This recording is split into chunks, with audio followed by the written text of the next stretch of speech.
Hey, good morning, Pyro. Good morning. And good evening or good afternoon or wherever you are in the world. You're having a good day. What's up, Jay? How you doing? Welcome to I think it's episode number 50, which is crazy. I didn't think I've done 50 of these plume casts, but I guess I have. Which is crazy to think about how many episodes of the stuff I've done, including all it's still small compared to the daily videos, but 50 plume casts, and yeah, made it to the 50th episode. So welcome everybody. Welcome to if you're in the chat. Welcome. Thanks for coming by. Nearly 1 a.m. in the UK. Yeah, that makes sense. What is it? 6 hours? 6 hours ahead or something like that.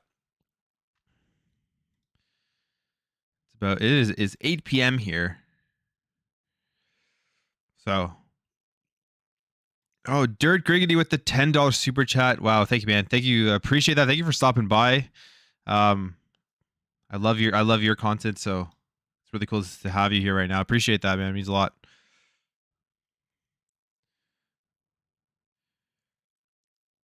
I guess we have another top of the morning, so another UK.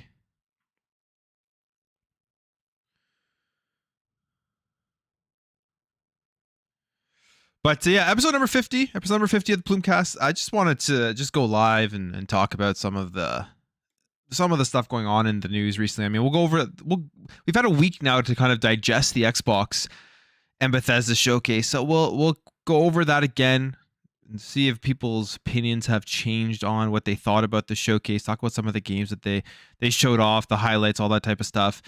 We got to talk about Square Enix. I mean, with the Final Fantasy VII remake stuff not coming to Xbox again, that's just like a slap in the face, pretty much, to the Xbox platform, as a lot of people have been wanting that, and I was sure they were going to bring it over, and they just didn't. So, but I guess they gave us the consolation with Crisis Core. But anyways, we'll go over that. We'll talk about some of the leaked. I want to look at some of that leaked footage we got from Halo Infinite from like the Forge. So I haven't really had a chance to look at it, but I have some of the videos. I'll take a look and see what it's all about, and then some other Activision Blizzard stuff. But other than that, I mean, every week, I have beer on my live stream because I enjoy my beer, and I'm drinking. Actually, what I drank on the Xbox International podcast this week, which if you guys haven't checked that out, it's in my community post. Go check that podcast out. It was a ton of fun. I think it was a pretty good show for some good jokes and stuff in there. But I'm drinking Innocent Gun, which is a great Scottish beer, and one of my favorites, actually, one of my favorite beers to have. But as everyone's pouring in, how's everyone doing today? JX, still fixing cars and small engines and playing guitar and video games, trying to get better with the arthritis hand. Hard for me to play games anymore. That's pretty cool, man. Fixing cars, that must be hard on your hands as well, for sure. And playing guitar, I play a little bit guitar too. I have to get back into it. I play I play mostly like bluesy style of stuff and like soloing and stuff like that. I tried some rhythm, but I'm more into just kind of like putting on like backing tracks and just kind of jamming out to it. So love playing guitar. I'm so busy. It's hard to find the time. I gotta find like at least like 30 minutes a day to play it. What do we got here? Square Enix and their treatment of Xbox player base, giving us scraps or sloppy seconds like we are second class citizens. Yeah, it's kind of annoying. I gotta agree with that. I mean, I'm not gonna sit here and pretend like I don't care that Final Fantasy VII Remake isn't coming over to Xbox. I wanted to see it. I mean, I've played it. I've played part one. I played it on PS4 when it came out. But it'd be great just to be able to go through it again on Xbox, get the achievements, and then jump into part two and get that right away, right? But it looks like it's not happening, which is unfortunate. But other than that, games that I've been playing this week, Shredder's Revenge. I don't know if you guys checked out Shredder's Revenge yet on Game Pass? I think I'm on stage 14 right now. And man, that's a game. Like, I love that game. I love beat 'em ups in general. Like Streets of Rage 4 is one of my favorite games. ever. Soundtrack, everything about it. They did a great job for it. And then when I saw that they were bringing out TMNT Shredder's Revenge, I was so hyped for that game. And then it's lived up to the hype. It's just so good. And it's like 2 hours to beat, but I mean, you can go through it multiple times. Every different character. There's so much to do in it. And just graphically, I love the way it looks, everything like that. And the music's so good too. But it seems like you guys want to be talking about Final Fantasy to start off with. So you know what? We'll start with Final Fantasy. We'll start with that as the big news item. And again, thank you guys all for stopping by. Thanks for hanging out tonight. Always a fun time on the Plumecast. But yeah, let's get over here. Let's just look at everything that Square Enix has revealed, because they had a showcase. They showed off a bunch of stuff. And here, let me just pull it up here. All right. What's happening here? Okay. All right. So they had their 25th anniversary stream. We all know how this went. We all know what happened. They showed off a bunch of stuff. Starting off here with, what was it? Final Fantasy VII Rebirth, which is part 2. Which, I'm not gonna lie, I'm look, I'd be lying if I said if I said that I didn't care this wasn't coming over, because it's definitely a game I want to play. Like, I played part 1. I want to play part 2. I want to continue the story. I played Final Fantasy VII when it first came out on PS1. I played it again on my PS Vita randomly. I don't know why, but I went back and I played it again on my PS Vita. Played part 1 when it came onto PS4. And I thought it was cool. It wasn't like my favorite game of all time or anything, but I really did enjoy it. And I've been waiting for part 2. And here we are. And they show off this about 1 minute trailer for it. Looks cool. Like, I'm definitely excited to play this game. I will probably pick it up and play it. We'll have to be on PS5. But the big news everybody was waiting for, because we knew that the 1 year exclusivity, or it seemed like the 1 year exclusivity for Final Fantasy was done. It seemed like it was going to be coming over, which, I mean, technically it is, because it was coming onto Steam now. They announced it coming to Steam. We saw that they had pulled Final Fantasy VII Remake off of their PlayStation exclusive thing on the PlayStation Store. So that had a lot of people hopeful that they were going to, I think they did it on like June 10th. I had people hopeful that they were going to announce it at the Xbox and Bethesda showcase. And obviously that didn't happen. Although I have to say, like, at least we got like the Persona stuff for JRPGs coming over to Game Pass. And then they topped this all off here. Final Fantasy VII Rebirth will launch next winter on PlayStation 5. So again, Sony did their exclusivity thing, timed exclusivity. Who knows how long this one's going to be, paying them a bunch of money to get that exclusively on PS5. It probably significantly paid off last generation with the PS4 with part 1. But at the same time, I think about when part 1 came out. I forget when it was. It wasn't like, I think it was like 2019 maybe, I want to say. I could be wrong. Let me know in the chat what year the part 1 came out. But it was at the end of last generation. They paid all that money to get that exclusively on PS4 on last generation, when in reality it's like, nope, like Xbox hadn't had a good generation. And even if, let's say, they didn't pay all that money to keep it on PlayStation 4 exclusively, I have a feeling like how many PS4s did the part 1 of Final Fantasy VII Remake push, where they were at the end of the generation. There was already so many PS4s out there in the wild. The Xbox One wasn't a very successful generation. I mean, it didn't even sell in Japan. So really, what did this do? That's what I kind of am thinking about right now, just like on top of my head. What did that really do by paying them a bunch of money to keep it exclusive to PlayStation? Now this time with the PS5, I mean, it's going to be a much bigger thing because of how well Xbox is doing everywhere. I mean, they're selling good in Japan now. I mean, relative to how they usually do or how they did last generation. And they're outselling the PS5 right now in 2022. So I think this part 2 is a much more significant timed exclusive for PlayStation than part 1 was. But then I mean, we'll see what you guys say before I go down to the next part, because I think you guys have a lot to say here about Final Fantasy VII. Let's go up here. Dusty, I'm doing good. How are you doing? Thanks for stopping by. Final Fantasy VII is the game I'm in right now. It was a giveaway last year on PS Plus. Nice. How are you liking it, Rachie? How are you liking it? I thought it was great. I had a great time with it. To be honest, it's a good sign that Xbox try again to have a good relationship with Japanese developers again. And it's far from the 360 area, but it's on the right way. Yeah, I mean, they are trying. We're seeing like Persona coming over at the Xbox Bethesda showcase was a huge sign that it is improving. Definitely improving. But you think about the 360 era, you think about just like kind of had games like Blue Dragon, Lost Odyssey, Eternal Sonata, I think. Was that a Xbox exclusive? I could be wrong on that. What else did they have? They had another Square Enix game. I actually have it. I forget the name of it. It's I hate when I draw blanks. They had a Square Enix. I have the.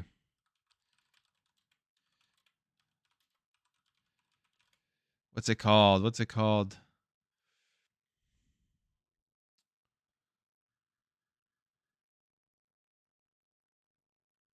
Oh my god. Last Remnant. There we go. The Last Remnant. That was believe that was a 360 exclusive. I don't think that came out on PS3. I could be again wrong on that one. Yeah, looking here, it came out on Nintendo Switch, PlayStation 4, Android. So 360, they were much more successful with JRPGs. They had Infinite Undiscovery. That's another one. I believe that was a 360 exclusive. So 360, yeah, but they sold. What did they sell? 360, 1.6 million or something in Japan. So it kind of makes sense. But you look at how the Series X and the Series S is trending right now. Like, I feel like it's going to outsell the 360 era right now for how it's trending. So you'd think that Square would want to focus on the platform itself. And I mean, Square Enix makes Western RPGs. Like, they're a huge part of their fan base is in the West. So they're just kind of pissing off a entire fan base where right now, again, with the Series X and Series S, it's outselling the PS5. So it doesn't really make sense at all. I'll only pay $10 for Final Fantasy VII Remake. Now, hope you enjoy that, Square. Yeah, I mean, you're going to have to get it on Steam right now. Well, at least it is coming to Steam.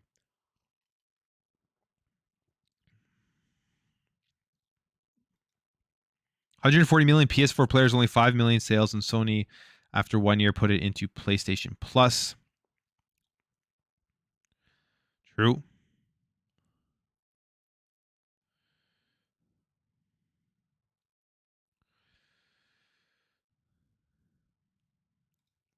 Final Fantasy is great. You're enjoying it. Nice. Tale of Fantasia Battle. That was a I've heard that game before. That wasn't that on 360 as well. 360 got Lost Odyssey. Yeah, that was like Lost Odyssey is a game that if there's any way they should try to bring that back, because right now the people who made Lost Odyssey, they're just working on like mobile games. But if somehow they had a team bring it back, make a remake or remaster, or just make a Lost Odyssey 2, it'd be super cool.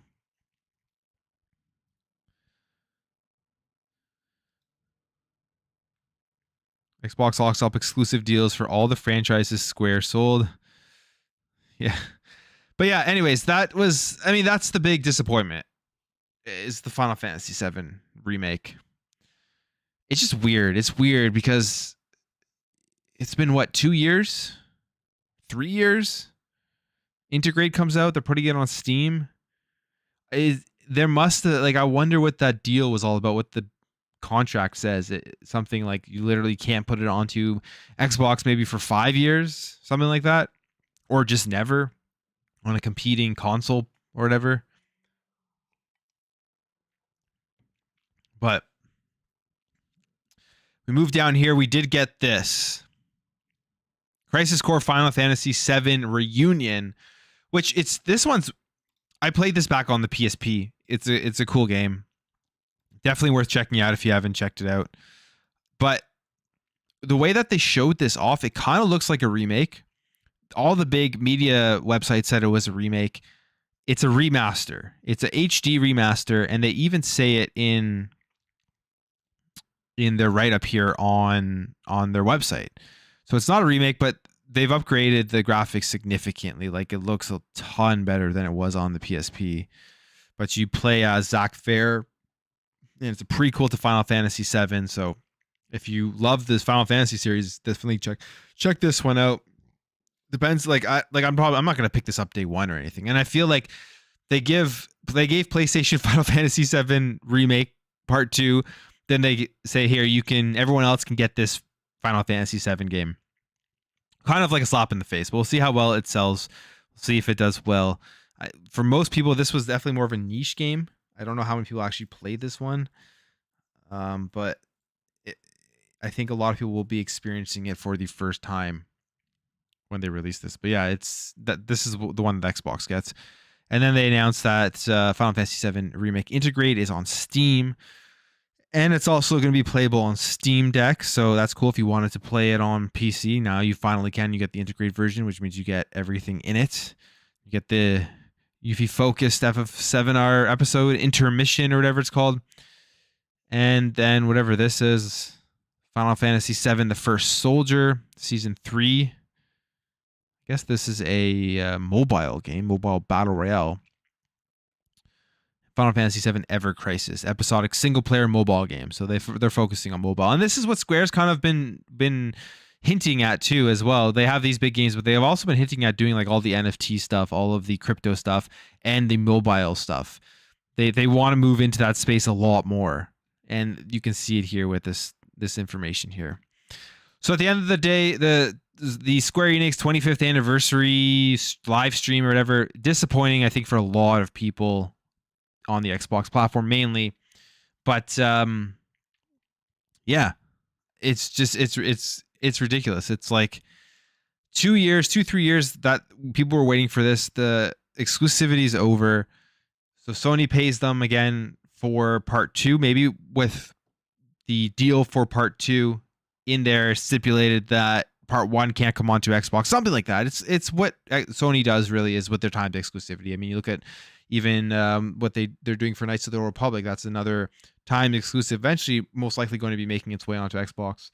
And it's like what they have to do because they don't have the same ecosystem that Xbox has right now. But maybe once they start building up PlayStation Plus, maybe once they start building that out, it's probably a super naive thing to think based off of how PlayStation generally does their business. Maybe then they will start reducing spending all this money on timed exclusivity for games like this because they don't have to worry about pushing their PS5 to increase the install base nearly as much, which Xbox doesn't have to do. And with that being said, I mean, it's pretty crazy, like with what Xbox has been doing with their sales for consoles, how good that they have been selling. And it always brings me back to when this generation launched. The funniest thing that people kept saying, and I kept seeing people say this. I kept seeing people say it, and I'm not trying to sound like I'm like this really smart person. I'm a very average intelligence. I'm very average IQ. No smarter than any of you guys out there. But I kept saying, there's absolutely no way that having their first-party exclusives on multiple devices, multiple platforms, PC or whatever, is going to cannibalize the sales of Xbox. It's just not going to happen because more people in general buy consoles not for the first-party exclusives. They buy them for various other reasons, just the convenience of it. The price of consoles, that's one of the biggest selling points of when you buy consoles, how much cheaper it is than having to build a PC and to play third-party games. So Xbox had the best strategy. You think about it, it's like they released the most powerful console, which is going to be able to play third-party games the best, and they're going to give you that ability to still get into their ecosystem anywhere. And then they struck gold with the fact that the chip shortage hits, there's the pandemic, but because of how they set themselves up, they're not nearly as affected as PlayStation is, especially when you're seeing right now with their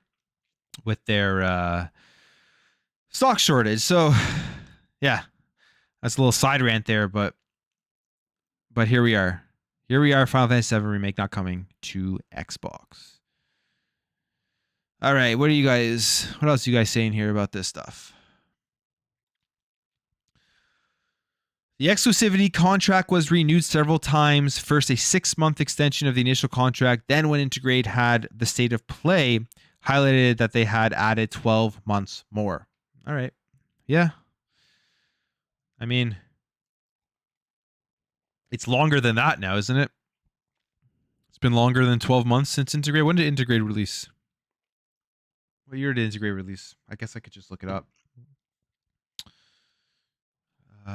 Final Fantasy 7 Remake Integrate. April 10th, 2020. So we're 2 years now since that. So it's been more than 12 months.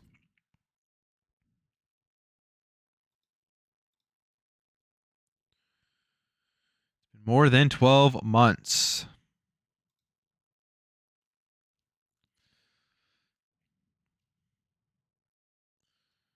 If the remaster doesn't sell well, they will pin it on Xbox fans not being interested in JRPGs, which is BS because why would they be interested in the prequel of a game that they can't play?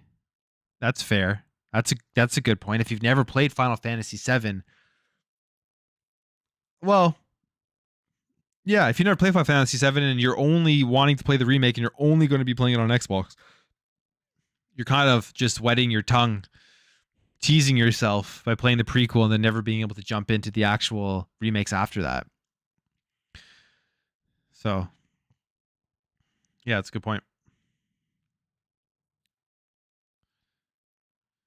Wonder why no one at Xbox or Square have given a reason why it's on an Xbox. I'm sure Xbox knows.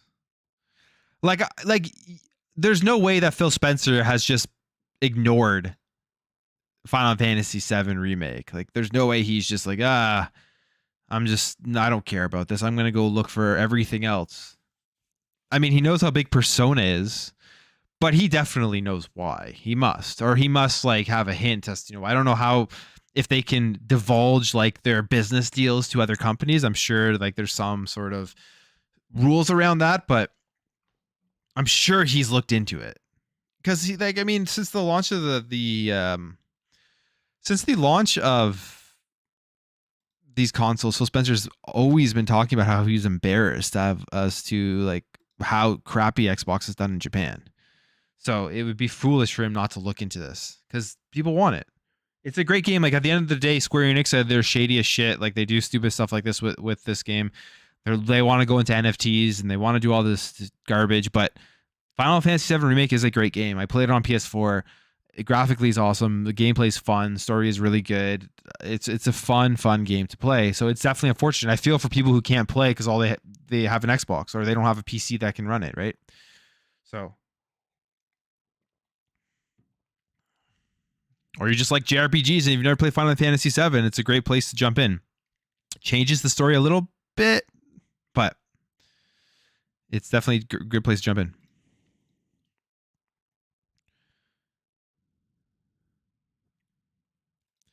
What's up, Bob? Welcome. Sony doesn't have more PlayStation first-party games. And if Xbox starts releasing exclusive, it's over. PlayStation's a Sony bought timed exclusive. Here's the thing with Xbox right now is we know how many studios they have, right? Like,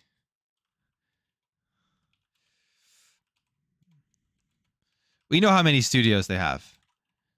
We know how many games are in the works right now. Where's that website? Where's here we go. Let's go Windows Central here. They have a good breakdown of everything. Here's the thing, right? This is the TLDR quick list of everything they're working on. These are all huge games. These are all big games. They take years and years to make. The issue right now that people are having is like, when are they going to be delivering on this? And I think like 2023, 2024 is going to be the start of delivering on this. Redfall, Starfield. That's going to be the biggest start. Forza Motorsport. I mean, Forza always delivers. So I wouldn't even say like Forza Motorsport coming out is like they're delivering on their promises, because that was coming either way, and they always deliver. They're always the highest quality. I hate when people say Xbox doesn't make quality games. You look at Forza, it's the best racing game out there. It's the highest quality racing game. There isn't anyone in the industry right now that's like can touch them or even close to it. So that was coming. But Redfall and Starfield are going to be the beginning of Xbox starting to deliver on all of this stuff that they have. And actually, I take that back. Even though they're not a part of Xbox yet, Diablo 4 is going to be another one. It's all coming in 2023. You think about that. I know at the Xbox and Bethesda showcase, they didn't announce Diablo 4 coming over to Game Pass, but I'm assuming as soon as the deal closes, Diablo 4 is coming onto Xbox Game Pass. It just wouldn't make... It's like literally the most perfect game to hit Game Pass right away when it launches, or if the deal's not closed by then, as soon as the deal's closed. So that's like 3 just absolutely massive games hitting Game Pass day one. And if they want to deliver a big first-party game every 3 months or so, 3 to 4 months, theoretically, Xbox should be able to deliver at least 3 to 4 big first-party Xbox game studio games every single year. With the amount of studios they have, if they can get everything start rolling and they can get all their schedules worked out, they should be able to deliver 3 to 4 a year without too much problem. But that's, again, me sitting here in my computer chair, having no huge understanding of how the game development works and goes. And will they deliver on that? I don't know. With the amount of games they have in the works, like I said, I really do think that they'll be able to do that. And once that starts happening, it's like everyone's just going to be quiet who were doubting it. And if it doesn't happen, it's sad. But like, look at all these games. Like, you got State of Decay 3. I can't wait to play that. That looks... we don't know anything about it, but State of Decay 2 was a lot of fun. So I'm assuming from what we're hearing about State of Decay 3 that they're trying to make it to that next level, more funding and all that type of stuff. It's going to look really, really good. You got Starfield, you got Redfall coming out. We know that the Bethesda Softworks, Todd Howard, like, showed his cards, I guess, for the upcoming Bethesda games. We're going to get Starfield, then we're going to get Elder Scrolls 6, and then Fallout 5. And you just think about that lineup of games that are going to be coming to Xbox Game Pass day one. That's like generations of just insane content. Deathloop and Ghostwire Tokyo are going to be coming to Game Pass too. The one thing about that is they'll probably, if Xbox has a fall show, they'll probably announce like these games are in there day one, or they'll may already even be in there before the show starts. So that'll be some more games for Xbox to play. Indiana Jones, Wolfenstein 3 for Machine Games. I mean, both 2 huge games. Then you have all the Xbox publishing stuff. We already saw at the show case, what was it, Era or something? I think that was Project Indus. You have Contraband coming, and we just saw that Contraband is hiring more people for a New York City studio, I believe, for Avalanche to continue to work on that game. Everwild. I really want to know what's going on with Everwild. That game probably is like, that's probably not like till a 2026 game, realistically. We have the Coalition. Everyone always forgets about the Coalition, I feel like. Because Gears of War, I mean, I think the Gears of War series is as high of quality of a first-party video game as anything out there from any other company. From Sony, from Nintendo. I think, like, you look at Hivebusters, just how incredible that was. I know it's a short experience, but even Gears 5, whether you liked it or not, the actual just like detail of that gameplay was great. The graphics were great. It was extremely high quality. And they're also working on an unannounced project. Fable, who knows when we're going to be getting Fable, but hopefully, I think Fable has to come out in 2024 at the latest. They've been working on this thing since 2018. This got to come out in 2024. You got Obsidian, who's literally working on everything. Grounded, they're finally getting the full release for that game, which, by the way, I've played a bunch of Grounded. It is actually... It's not a game that I'm going to be spending hundreds of hours in, but it is an incredible game for what it is. If you like those styles of games, I definitely recommend checking out Grounded if you haven't. Avowed, I mean, that's going to be another huge, massive RPG. The Outer Worlds 2, and then and Pentiment, which we're getting. They already showed off. Project Mara and Hellblade 2 from Ninja Theory. I wonder when Hellblade 2 is coming out. This is one that shocked me a little bit about the Xbox and Bethesda showcase, was the fact that they didn't show Hellblade 2. I guess I was expecting it to come out. Well, you know what? It may come out in the holiday season. It may come out in like October, November, December of 2023. So maybe that's why they didn't show. Because again, it was 12 months, and 12 months means till June 2023. I always got to keep reminding myself that, because I'm shocked that Hellblade 2, basically they've already shown us a bunch of it. They showed us like gameplay, and it seemed like that was very far along, and this was going to be a game that we were going to be getting soon. Got all the Minecraft stuff with Mojang. They announced their new one. What, In Exile? I wonder what In Exile is working on. I wonder what Project Cobalt's all about. I'm very, very interested in that one. That one could be like a game changer. That could be a huge title no one's thinking about. That's going to be a massive hit. And then a Double Fine as well. Unannounced projects. Who knows what they're working on, but it'd be incredible if they were somehow working on Banjo. And Compulsion Games Project Midnight. That's like that gothic, southern gothic game. And 343 with Halo, which a ton of content is coming, which brings me over to this. If we're talking about Halo, there's a bunch of Halo leaks, and it has to do with Forge. So I don't know if you guys saw this.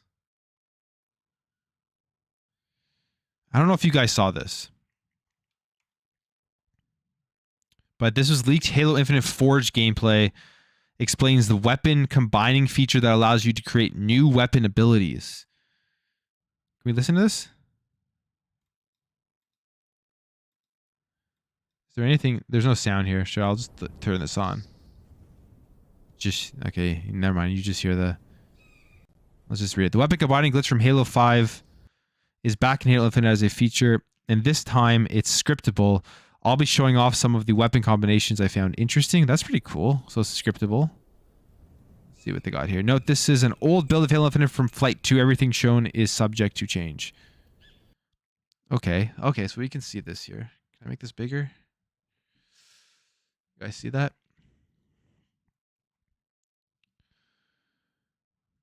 Oh.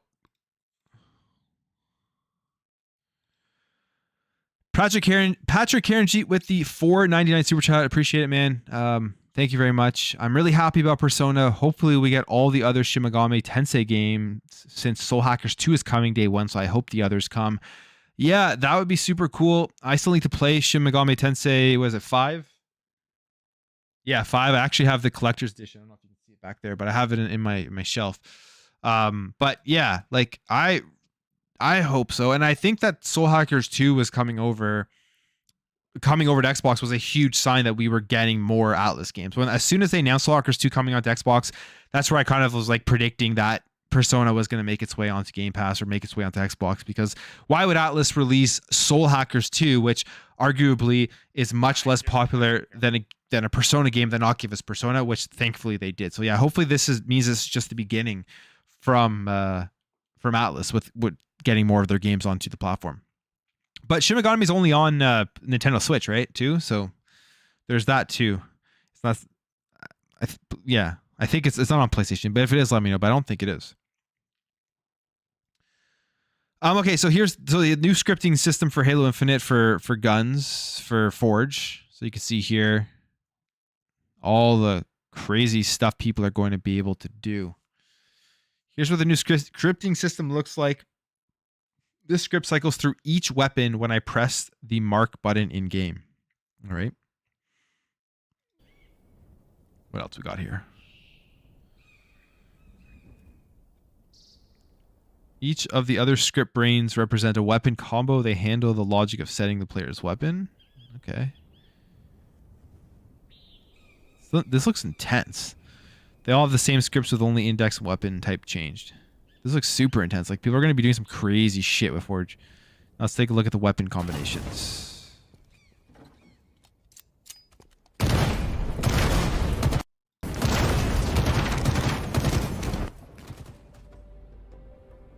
This is a prototype gravity gun made with Halo Infinite's Forge scripting.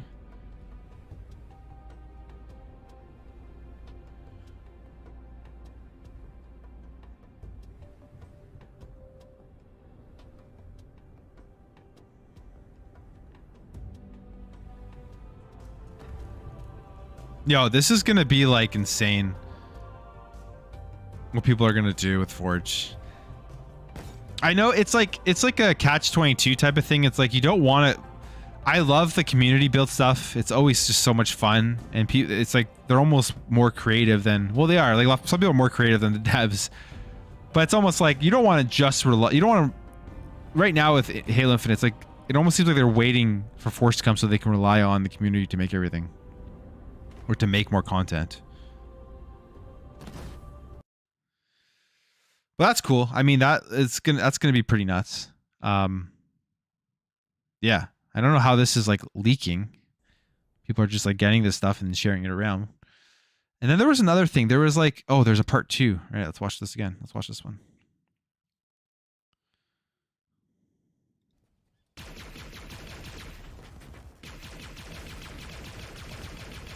Okay, so it's the plasma pistol plus the disruptor.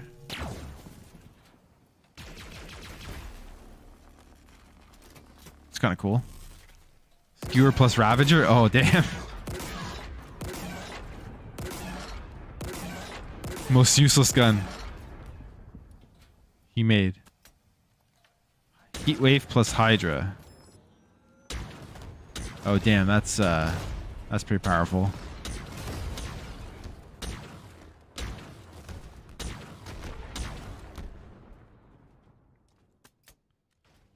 Heatwave plus Ravager.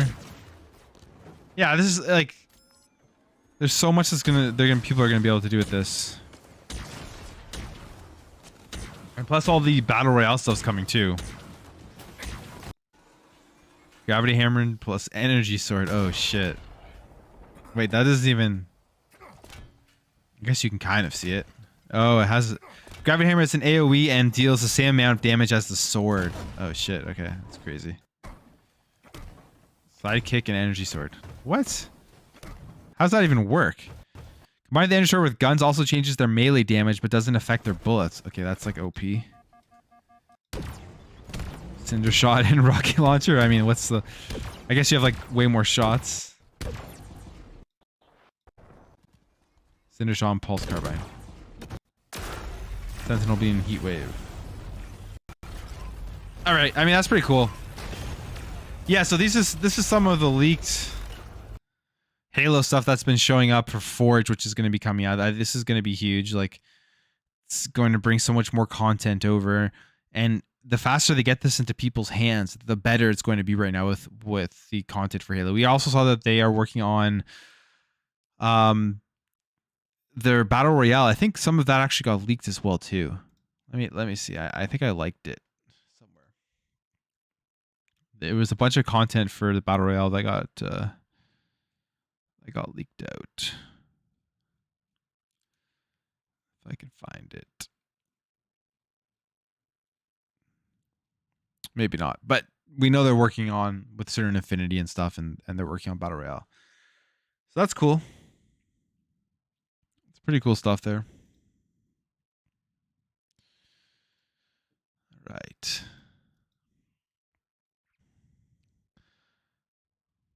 Okay, I gotta. Fireboss, how you doing? Welcome, welcome.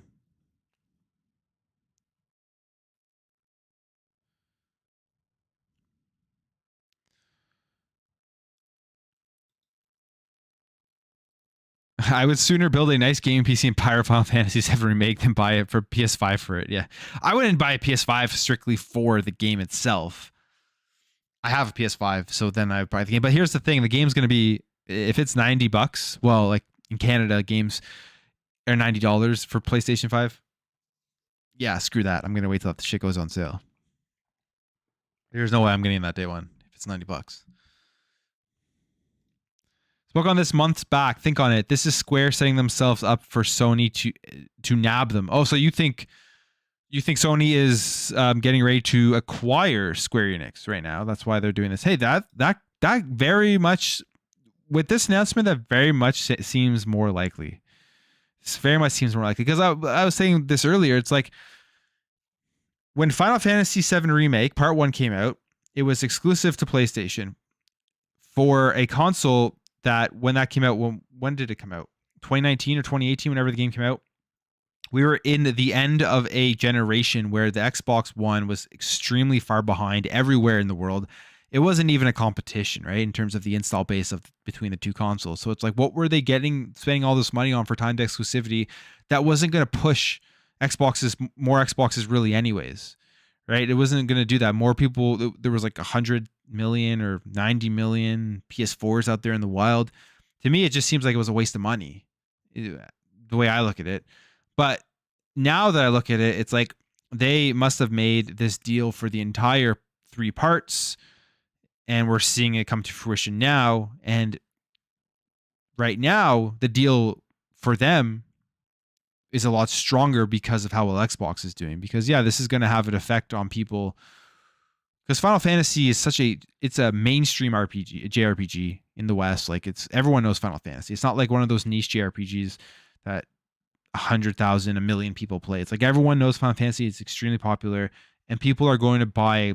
I would say people are going to buy a console just to play Final Fantasy. You're gonna have people who got it on PS4 and maybe bought an Xbox but want to continue the story, go out and buy a PS5 for it, or people who played it on PS1 and want to go through the entire thing and buy a PlayStation for it. But how many consoles will push it doesn't really matter at the end of the day, because it's like Xbox probably isn't sweating this too much with like how well their ecosystem's doing. It's not like it's going to be that big of a difference, but the deal is making more sense that this part 2 is not on Xbox and part 1 still isn't on Xbox. That's basically what I'm trying to say. It wasn't making sense to me for so long, but it's making more sense now.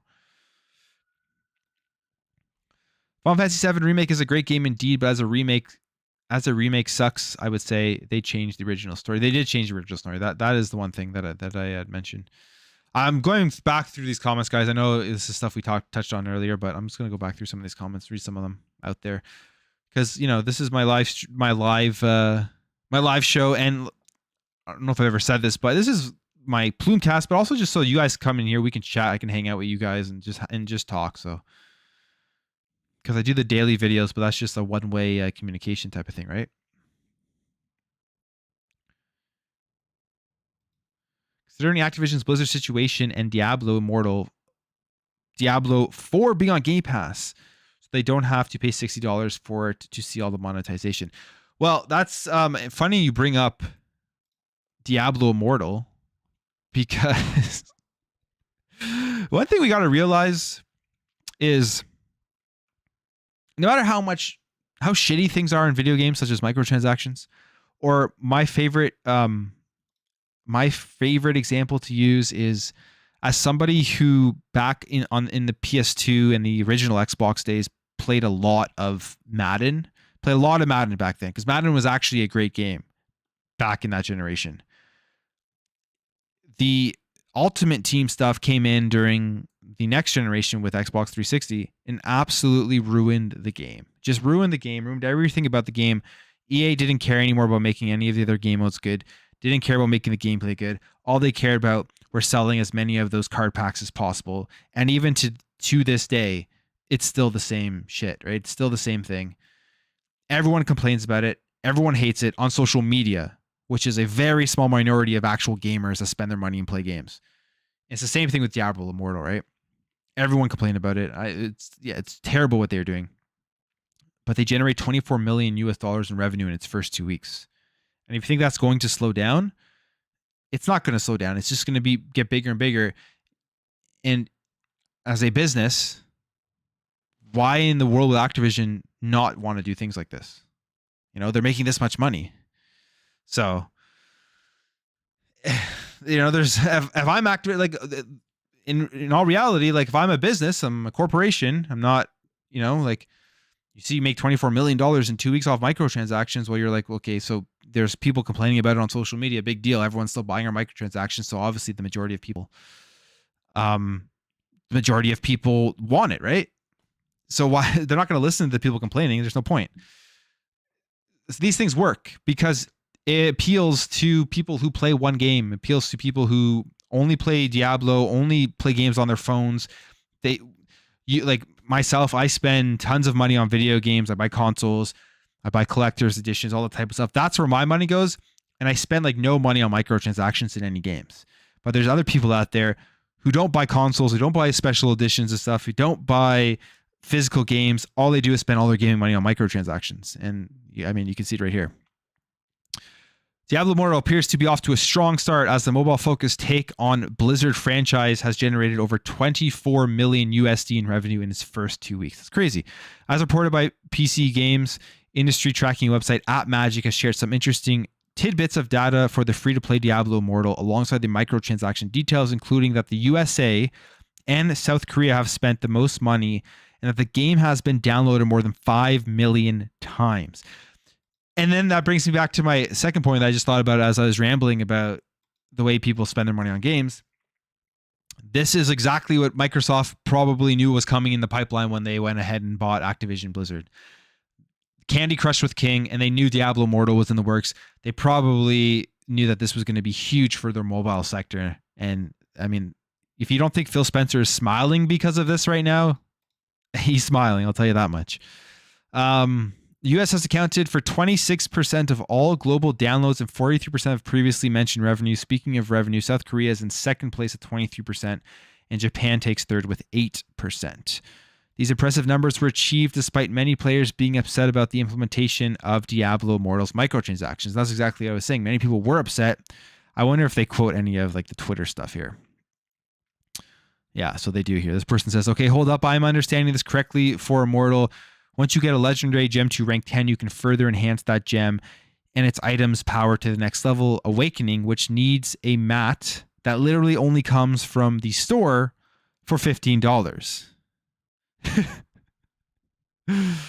Holy shit, this is crazy. I didn't know that. I hadn't looked into Diablo Immortal's microtransaction stuff. I just saw people complaining about it. I heard the game is good, though. Besides the microtransactions. Other than that, I hear the game is actually very good. Where is this? These are impressive numbers. Yeah, people complain about. Certain players have complained about Immortal's best loot seemingly being very difficult to get without spending a lot of money. And even that loot isn't guaranteed. They have a review in progress, and they say here, sorry for the beer burps, more than 20 hours of microtransaction free gameplay. Okay, so you get 20 hours of microtransaction free gameplay. I mean, it's a okay amount of hours. There's clearly a lot of content to enjoy before you need to consider spending money. So this is very much a game you can try before you buy. Okay, so yeah, okay. I mean, I'm not a microtransaction fan. I don't spend any of my money on microtransactions. I didn't know this, though. I didn't know that you pay 20 plus hours or so of free gameplay. To me, it's like if you are playing 20 hours of a game, you're enjoying the game. You're probably going to want to continue playing it. And to do that, you spend a bit of money. If you're an adult, I mean, that's just like a conscious decision that you make because you're enjoying playing a game. It's not, I don't think that that's that big of a deal. But like I said, I don't know too much about this game other than that one tweet I read about how much it costs and all that type of stuff. So maybe the complaining was, I don't know. I have to look into it more. But who is anyone in here playing Diablo Immortal? Has anyone here experienced microtransactions? What are your thoughts on that? All right, let's see what you guys think here.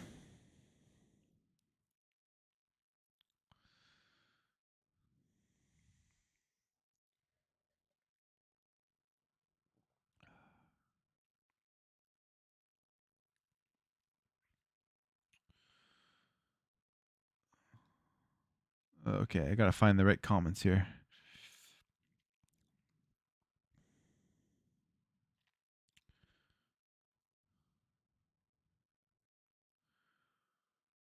Could see Tencent outbidding Sony as Sony have billions in long-term debt investments still years away from public availability as future tech and electronic cars in development. For Square Enix, you could see them outbidding Sony. They probably could. One thing about Tencent, which extremely surprised me, if you guys remember at the Xbox and Bethesda showcase, is when they did the Riot announcement. Like, I was just shocked. I was blown out of the water about that announcement. And I couldn't believe it. I just absolutely couldn't believe it. Like, whether you like those games or not, one, it's incredible for Xbox Game Pass. I play Valorant, so like when I saw that you get all the heroes or whatever, I'm like, that's awesome. I don't have to ever worry about grinding or paying for any of that stuff anymore. Although again, I'd actually have never bought any, but like never grinding or be tempted to pay for it. But like Tencent owns Riot, right? So for them doing that deal, and you think that they make most of their money off of people paying for these heroes and stuff and paying for the microtransactions in games, it's just a insane deal. I'm actually surprised that happened. You heard the video game news. It has been very informative so far. Awesome. Thanks, Dragon. Appreciate that. That's what I try to do. I try to be informative, try to be entertaining as well, but mostly informative. Dang, 24 million in 2 weeks. Yeah, that's crazy, Carolina Gamer. I mean, 24 million. After all the complaints and everything, they're not going to shy away from what they're doing. Why would they? People are buying them. It's the same mindset as Nintendo. When there was that hate for Sword and Shield, folks spoke all this shit about boycotting it, yet still bought it, making it trend as the #1 seller. And I feel like that is something that happens all the time with so many games. I mean, I'm trying to think of a game recently where people complained and then didn't actually buy the game. Cyberpunk was somewhat that, but Cyberpunk still made tons of money. So technically, I guess not. The only game I can actually remember that fans like stood up for what they believed in and didn't buy the game was Battlefield. Battlefield 5? No. The one where the guy came out and said, if you don't like this, don't buy the game. And then nobody bought the game. That was the only one I can remember. And we look at Battlefield now, and it's like it's a disaster. I can't remember anything else.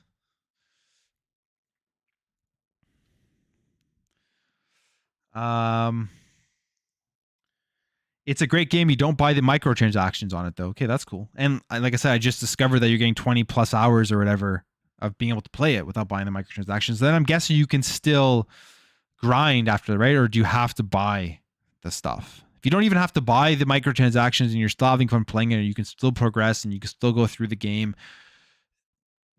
I mean, if they're not forcing you, then I guess that's on you if you want to buy them or not. Not trying to play multiplayer to win though. On Diablo, great game if you're playing solo.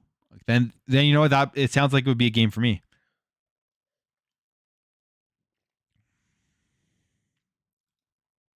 Didn't play Diablo Immortal because not a huge fan of mobile games. That's kind of me too. That's probably why I haven't checked it out.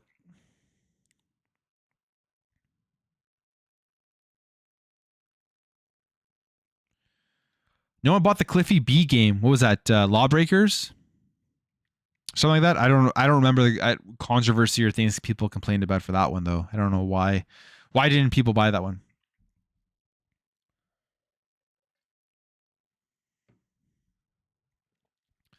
I totally forget that one. Like I know the guy. I've heard Lawbreakers, but I forget why people boycotted it or whatever. Now, what does he even do in games anymore? I don't even. Does he even make games anymore?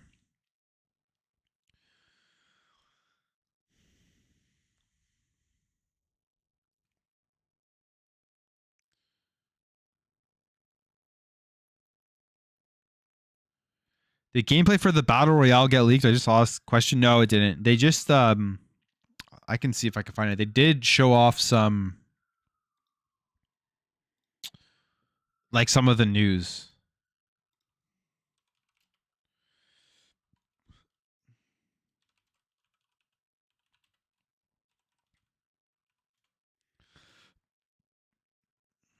Oh yeah, this was it. I'm gonna pull this article up here. We'll go back to Halo for a second because this is actually pretty cool.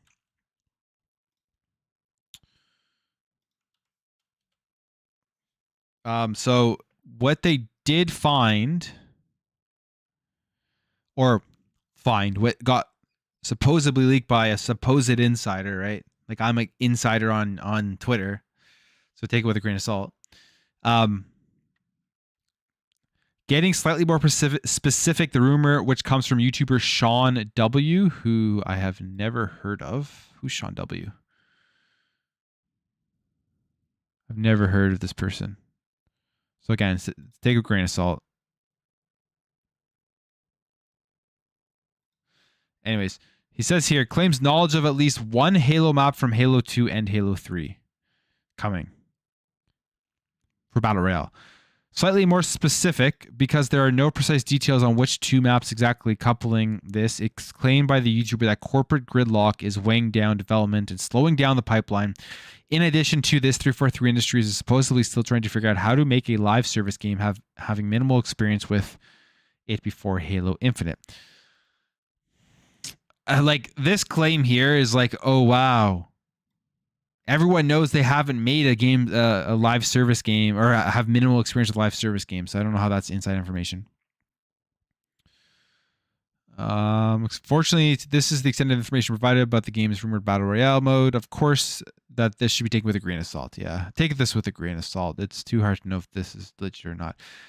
It seems like everybody's an insider these days. That's why I call myself an insider, as a joke on Twitter.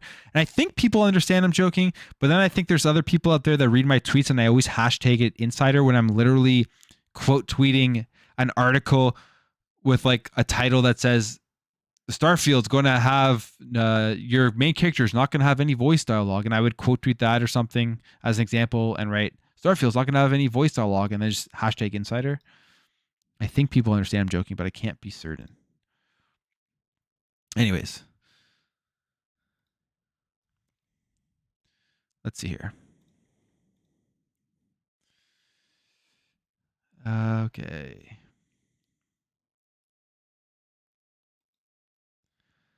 I thought Square selling their Western division was the writing on the wall that they're downsizing to sell to Sony. I think a lot of people thought that, but that hasn't happened yet. My guess is that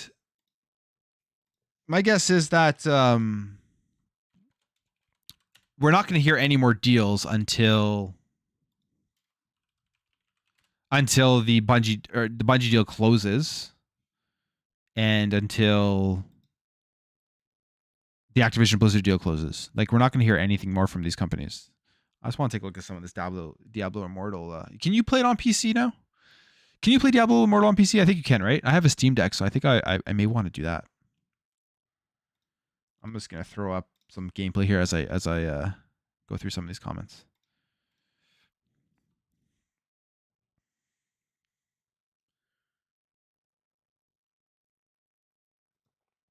My only problem is when monetization gets in the way of actual progress of the game. Yeah, I agree with that.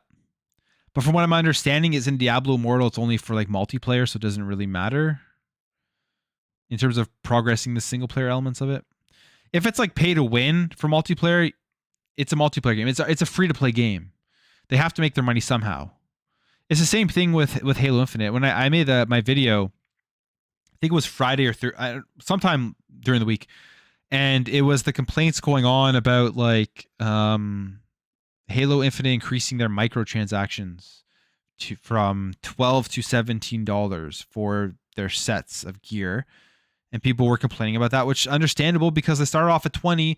Then they came out to the community and said, okay, we get it. We're going to reduce it and we're going to bring it down to $12 and we're going to add more value to it. And now they brought it back up to 17.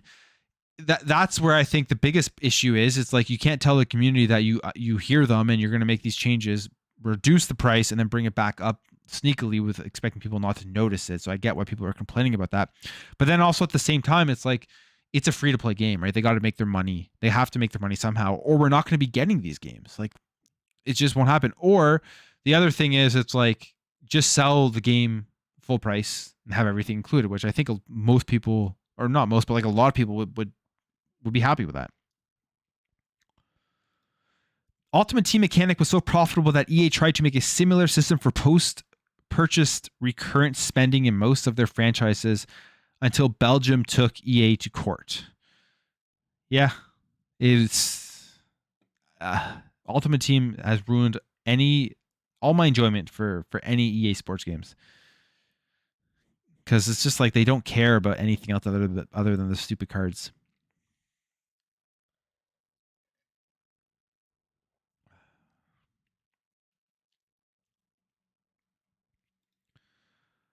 Bavari 90, how you doing, man? Welcome.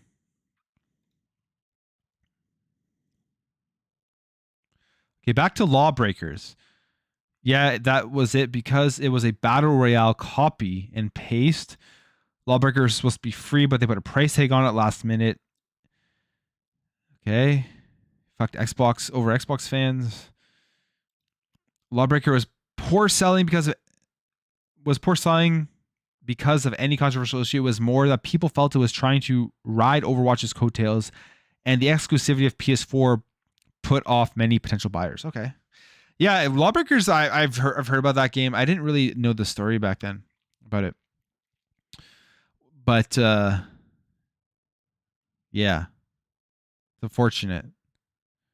I guess. I don't know. I don't even know what Cliffy B is even doing anymore.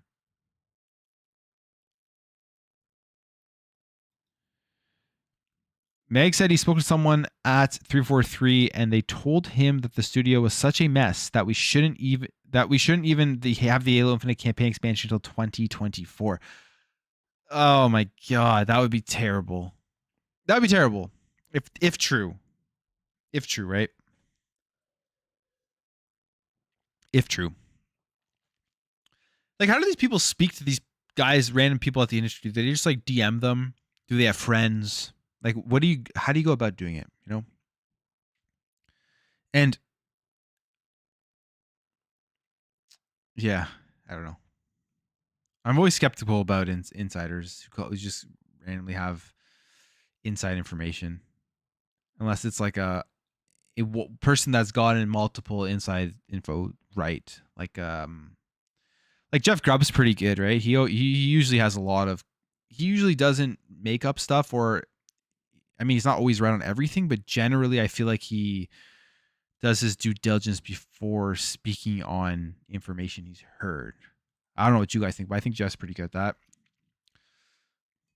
Who else? Jez is pretty good. Like Jez, whenever he has some inside information, and he like the thing is, when an insider has real information, they get that information. They don't just say it right away. Like they wait until they verify that the information that they have is somewhat legitimate before they put it out there. They don't like that's what like a real journalist should be doing, right? You can't just be putting it out.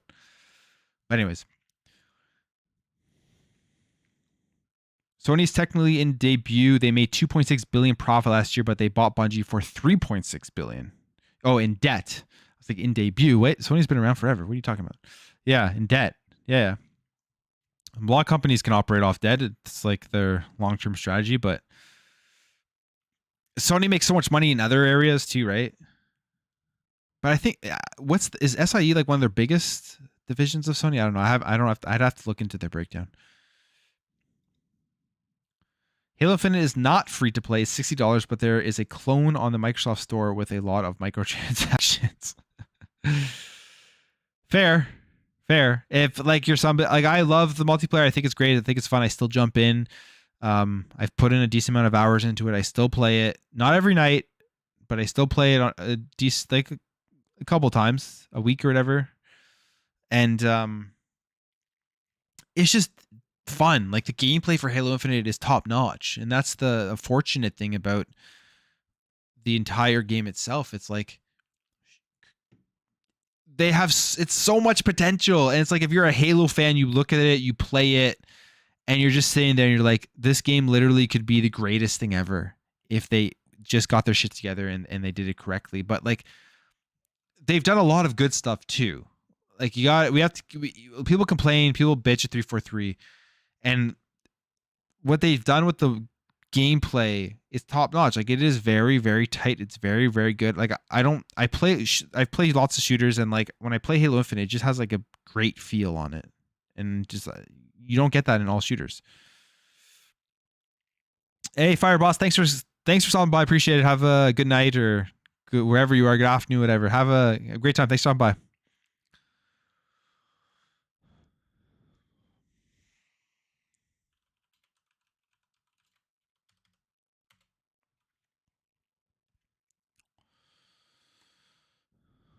Oh my god. I hate when they do that. Xbox always makes you sign in. Watch their shit.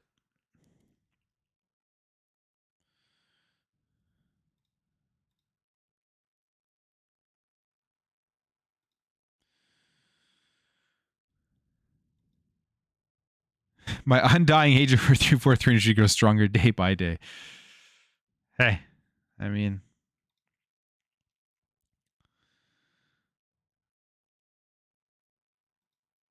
They're making shit up. That's how they do it.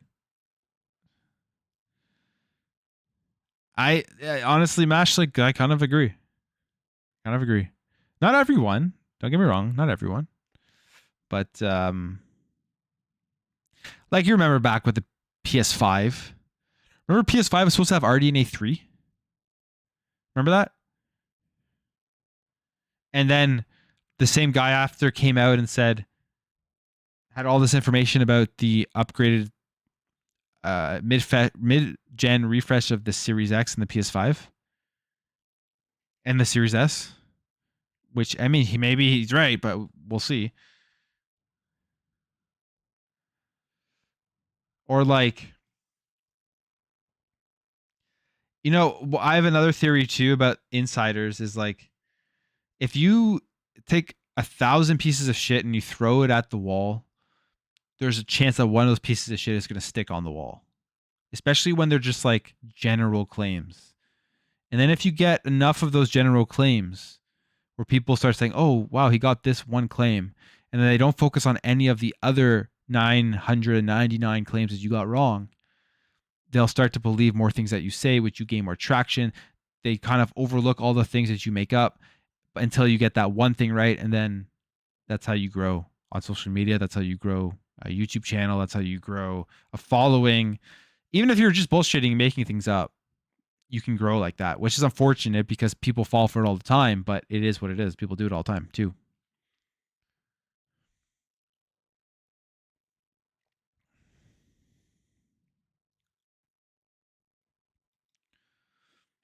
I'm sorry about these ads. I don't know why. I guess I'm on a different browser. I'm browsing as guests, so I don't have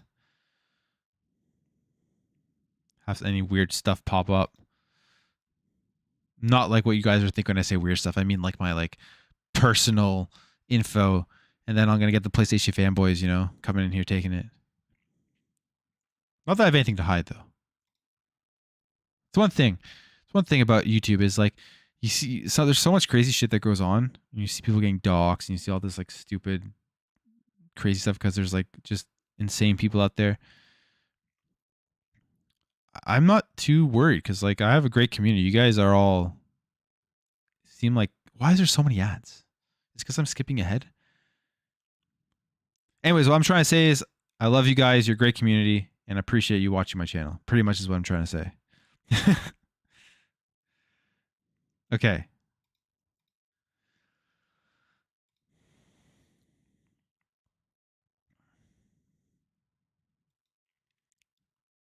The whole 343 industry slowness can be fixed with support studios. Xbox really needs them to help push content and games out. Yeah, I think so too. Well, I guess certain affinities in there now, but I wonder who else that they're going to be putting in there. If they put anyone else in there. I mean, it would have been insane if they were like, yeah, 343, you got to make the Battle Royale as well with everything else. But maybe, I don't know. Halo's such a finicky franchise in the sense that like you have to do it right. It's just like it's a harder franchise to take risks on for sure because of that core fan base that, and I'm honestly one of those people who it's like I want Halo. I don't want you guys to take all these weird ass changes and risks with everything. I want Halo. And I feel like they feel that as well. So bringing in a random other studio. But I guess that studio just takes the direction from 343 anyways.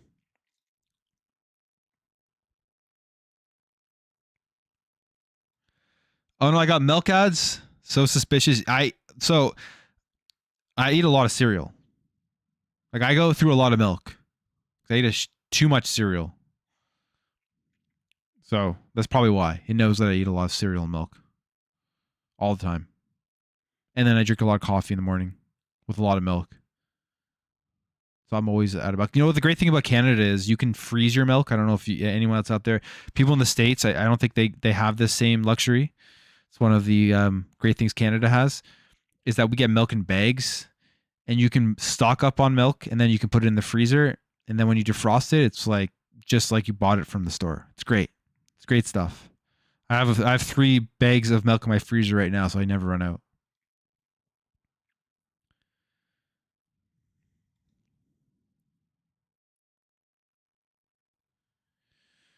Is Xbox even allowed to partner with Marvel to make exclusive games? I thought Sony had an exclusive contract with Marvel after Xbox struck them in 2014.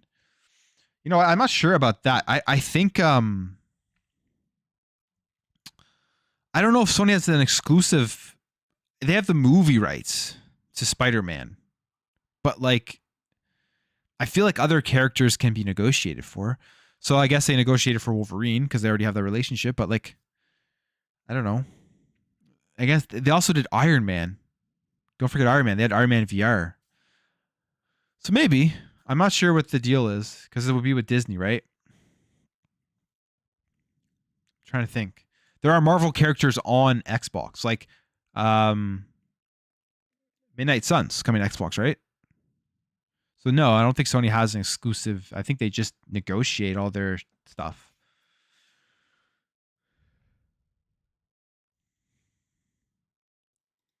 I think we're all pretty sane here. I agree. My community is awesome. Like so I am gonna admit, like I go through the comments. I don't respond to them all just because there's my channel's growing, getting more and more comments. I'm a one man show here, so it's just difficult. Like with my life, work, all that type of stuff.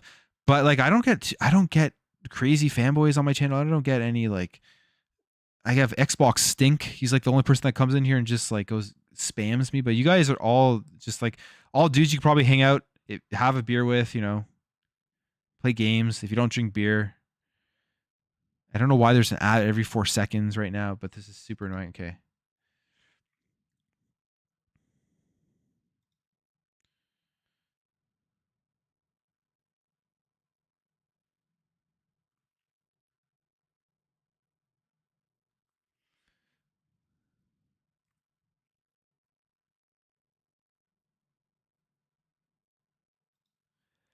You're not the only one experiencing the ads issue on YouTube. I think they made a change to force you to watch 10-minute ads. Yo, I've seen a 2-hour ad. I've seen an entire movie as an ad on YouTube before. I don't know how.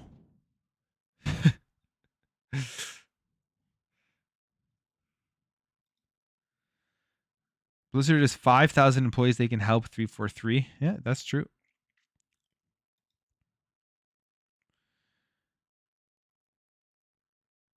Oh, they did erase lack content of every sense of the word. What did you guys think of the Let's talk about Starfield, because I've been debating the Starfield thing with my buddy since they showed it. What did you guys think about Starfield? Oh my god, you've got to be kidding me!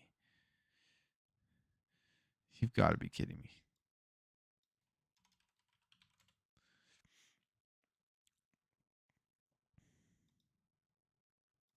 All right, there we go. What did you guys think about Starfield? You guys already know my opinion for my videos, but what do you guys think?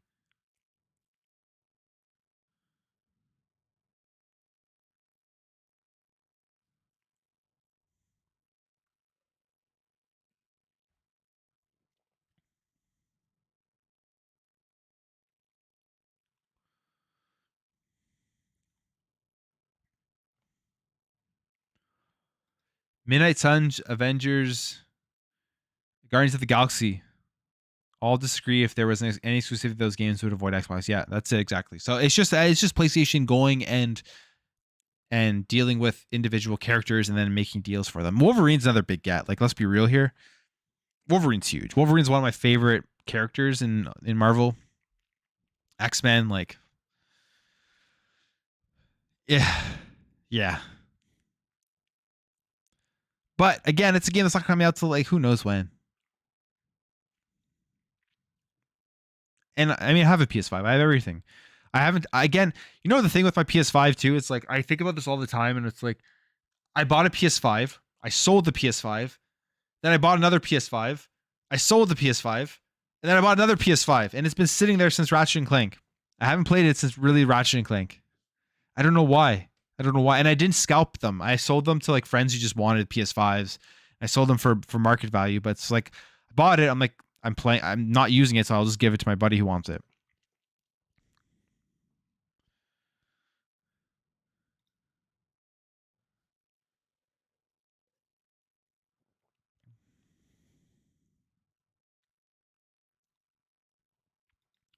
Starfield looks promising. I like that. Agree. Well, I don't care if you don't think it looks promising or not. I mean, like, I agree. Starfield looks exactly what I expect from Bethesda Game Studios and more. Starfield looks amazing. You just got to remember that the combat is low gravity, and so it's going to look abnormal. Yeah. See if this one shows up here. I think Starfield should be delayed to November. Filani Malonga, why do you think that, Filani?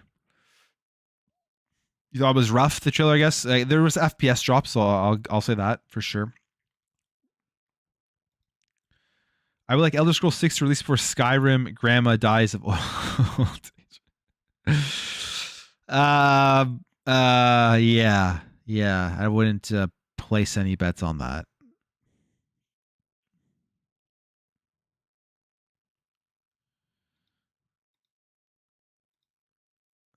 This is 4K, but you guys are only getting 1080p. Look at it. With Starfield, I love what I've seen. You have to watch the 4K video, though the FPS drops, which should be sorted by release, and I'm hyped for the game to come out. I'll be getting the collectors to get the watch. Yeah, the watch, man. I hope that thing's real. I'm getting the collectors for sure, 100% if they have the watch in it.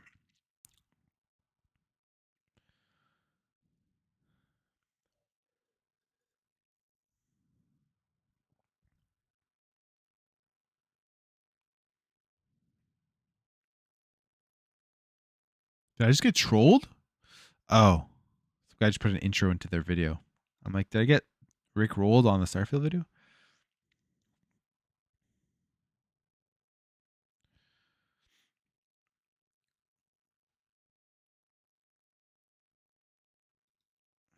Most of the responses I've seen from actual people who play Bethesda games are hyped for it, but fortunately, media and fanboys are made out to be the majority. Modders are so happy from forums. Yeah, the modding community in Starfield is going to be insane. It's going to be insane. Like Skyrim, 2011, right? 11 years going on. I think Starfield's going to last like even longer now. But there's going to be you're going to be able to play this game for literally ever.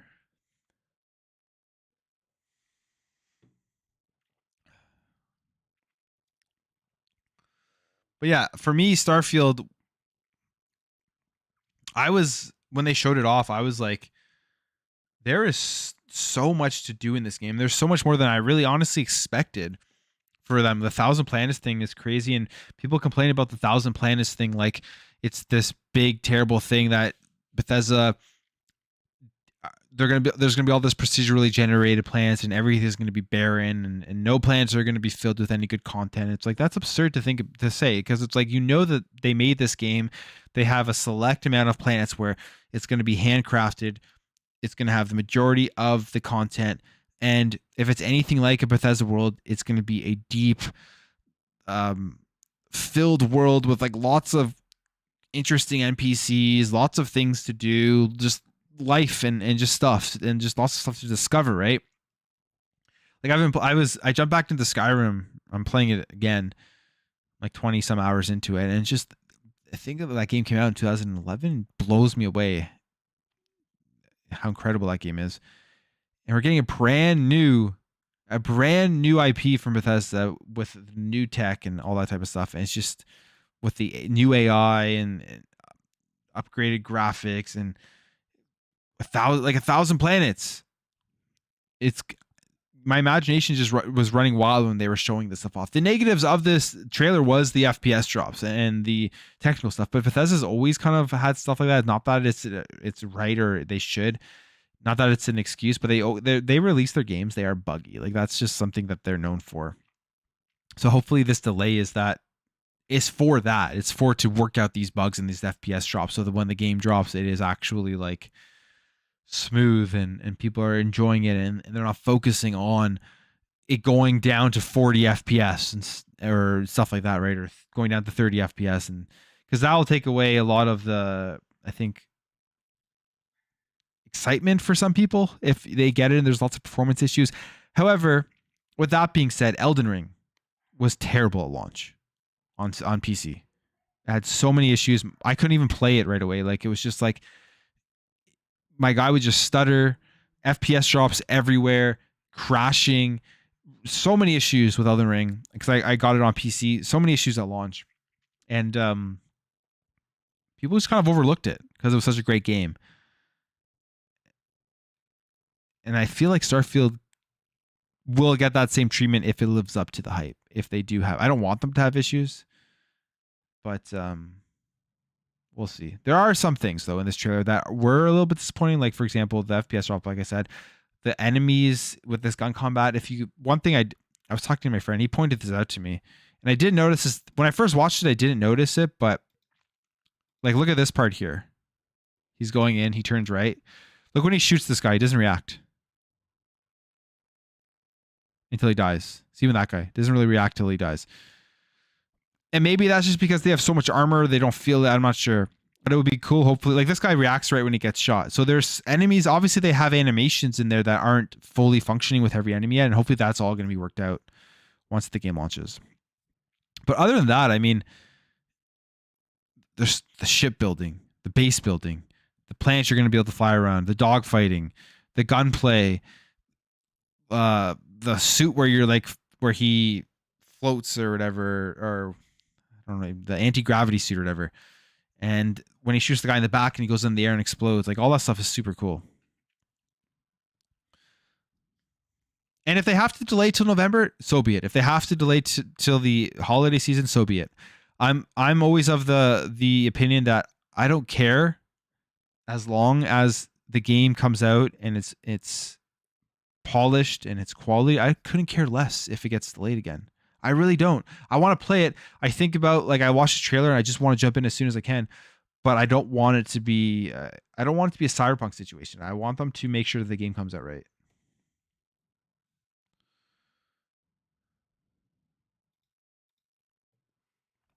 Because like I said in many of my videos, this is a generational game. Generational game. If they have that chance, they can't blow it like Cyberpunk. Well, they can blow it like Cyberpunk if they screwed up the launch, but they have the chance to make this a game that people, like a Skyrim, essentially. But even bigger than that because of the scope and the size of what we're seeing in this game right now.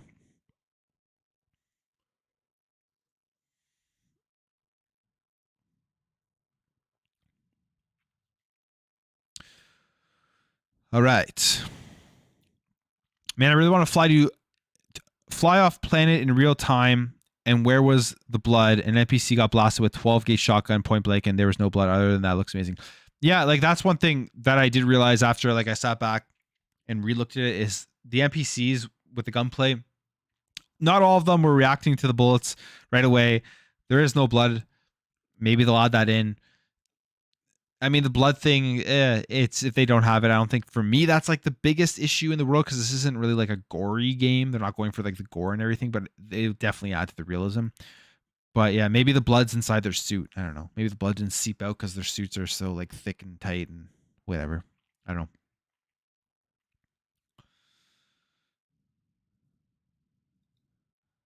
The Starfield watch is real. Todd Howard was wearing it in one of the videos. Yeah, I remember that. It seems like it's real for sure.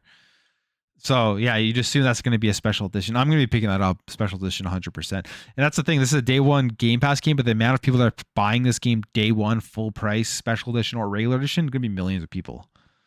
It's just going to be another one of those games that proves what Jim Ryan keeps saying about the virtuous cycle, and that we don't want to put our games into a subscription service because it's going to reduce quality or that's not sustainable. So I feel like guarantee you with a grain of salt because I don't want to be held accountable if this doesn't happen. But like I'm pretty sure Starfield is going to sell millions of copies and make so much money from selling full price on PC and on Xbox that it's going to make like that argument that you can't put a big AAA game on a subscription service and make your money back and it be successful and all that type of stuff. It's just going to destroy that narrative.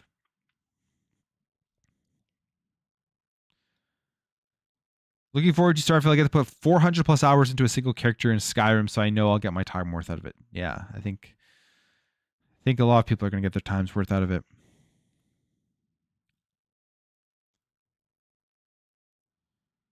They're implementing proper mod support on console. Yeah, that's another huge thing.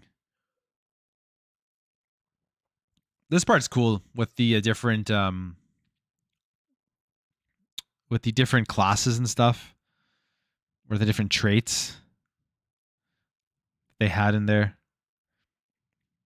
Chef, gangster, pretty cool.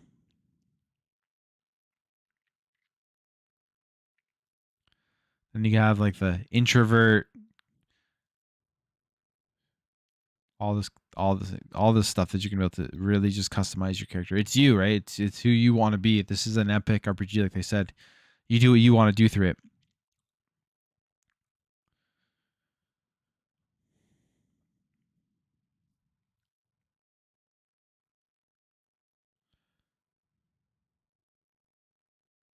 Let's see.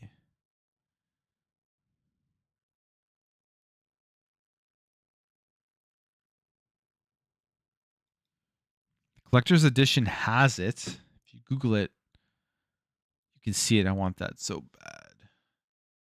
They haven't announced the Collector's Edition yet.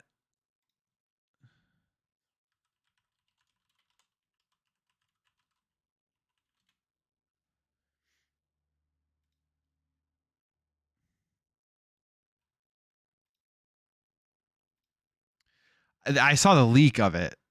I saw the leak. Like I saw this. Like this thing here. Yeah, this looks really good. I want it really bad too. I wear a smartwatch. I don't have it on me right now, but I wear a smartwatch every day. Count my steps. Make sure I'm almost trying to get that 10,000 steps daily. Because with all the beer I'm drinking. But yeah, if they had this on collector's edition, day one, 100%. I'm a sucker for collector's edition. I spend too much money on that shit, but I fall for it all the time. Sensei, what's up, man? Welcome. We're having a great night.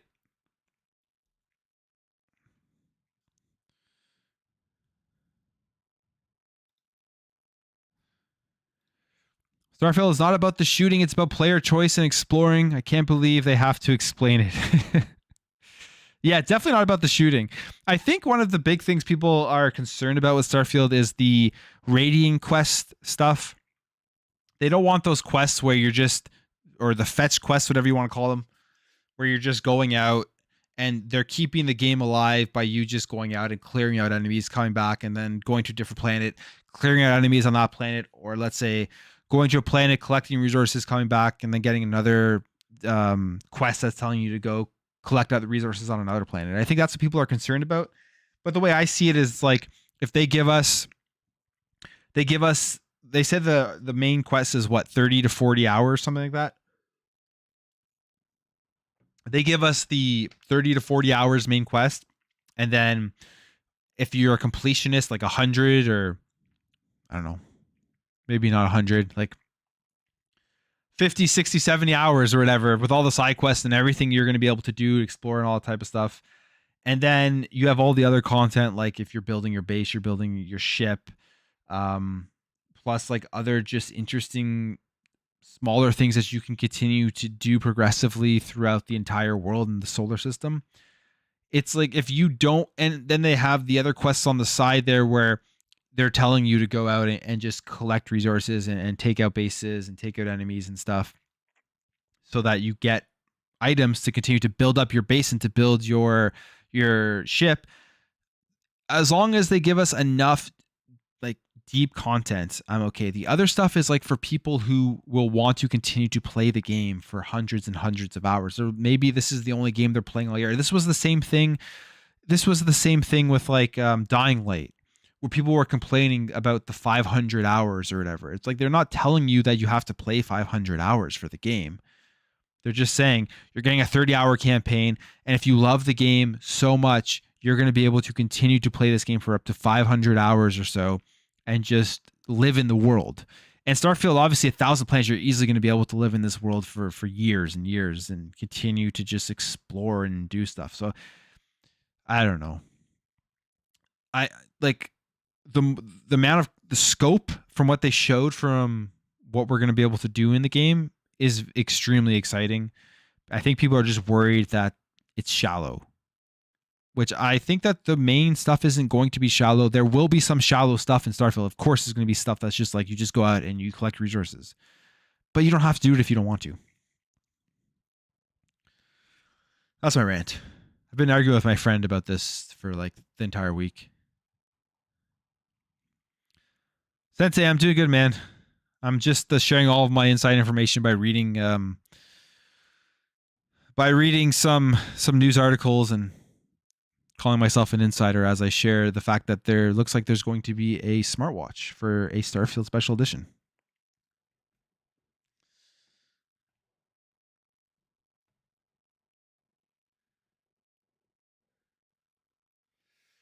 Not about the chain. What if I want to play as a no moral space straggler who shoots first and asks questions later? Well, there's still going to be plenty of gunplay in the game, so you can still do that. Here's the thing, too, with Starfield. It's like we're judging it off of, 10 minutes, 15 minutes of gameplay right now. It's still a ways away. We still got many months to go. We still have at least 9 months or so, or at least the minimum, 6-7 months, right? And I'm excited for it. That's basically it. Like that 15-minute trailer, there's nothing in there. There's nothing in that gameplay that they showed off here. There's nothing here where I looked at this and I was like, oh, there goes my hype for this game. I don't want to play this game anymore. I'm over it. I'm over Starfield. I don't have no more excitement for this game. Yeah, there were things wrong with this trailer. We already discussed them, but not nearly enough bad was in this trailer for me to be like, yeah, I'm not interested in this game anymore. Or I'm angry about this, or I don't know. Maybe it's just the way that I think about these things. But this looks like I'm gonna this is gonna be a game. Literally, I could literally play this game all year if I wanted to, and play nothing else, and I'll have probably enough content in this.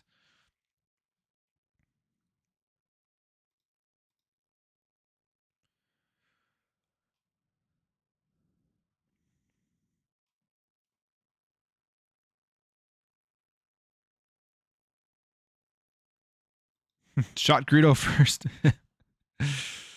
Rain shot Greedo first. Modders on the forum saying they're porting Oblivion, Morrowind, and Skyrim on the planets. Imagine they brought the entire game over. I'm sure you could. Definitely Morrowind and Oblivion. Could you Skyrim though? I wonder. Probably.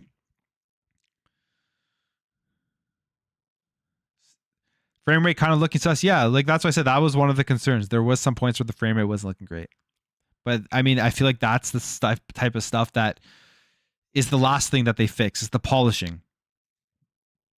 And when you delay a game 3 months, potentially 3-4 months, because it's supposed to come out in November, December, January, February, March, 4 months. You're not delaying a game 4 months because you haven't put in big parts of the story and all this NPC dialogue and all of these weapons and ships and graphic. It's like you're delaying it 4 months because you are trying to make sure that the game runs well on multiple different platforms, like Cyberpunk tried to do, kept delaying it, and then still failed because it was impossible to get that game to run well on the Xbox One and the PlayStation 4. That's why they're delaying it. I can almost guarantee you that there's no way they're delaying this game because the game is just they have to put in a huge chunk of the game. The game is what it is at this point. Whether that's good or bad, my point is that they're delaying it to polish it.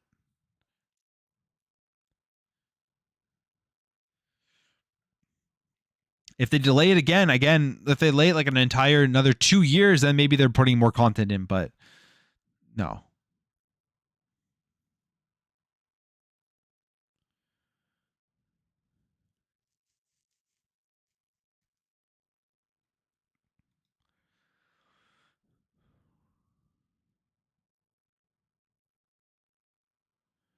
Do you think Fidelity FX 2.0 will be used because we have seen how great Deathloop looks and runs with it implemented? High frames and quality, crisp image, no difference. I hope so. Fidelity FX 2.0 is actually really cool. The more you look into it and you see it implemented on stuff. I hope so. I mean, that probably could help with the frame rate for sure. And I don't see why they wouldn't want to use that. I mean, that's the reason why they had RDNA 2 put into these consoles, right? So they could take advantage of this stuff and have longevity of them. Because when these consoles were released, like you compare the release of the Series X to the Xbox One or the PS5 to the PS4, it's like PS4 and the Xbox One were released just literally anemic consoles. They weren't even mid tier when they were released. They were definitely in the lower tier of PCs. From what I remember when they came out. These were like mid tier PCs when they came out in 2020. Now they're not as mid tier as because we've gone 2 years. But to keep these consoles going and to keep them have great performance, that's why they have these RDNA 2 features in there. So I hope they start utilizing them more. Definitely probably will be helpful. But we still haven't even really seen, like, you remember, like, the best example I have is, like, remember when the Last of Us came out on PS3? That was like right at the end of the console, and that was like the best looking thing on that platform. So we still haven't even seen anything really.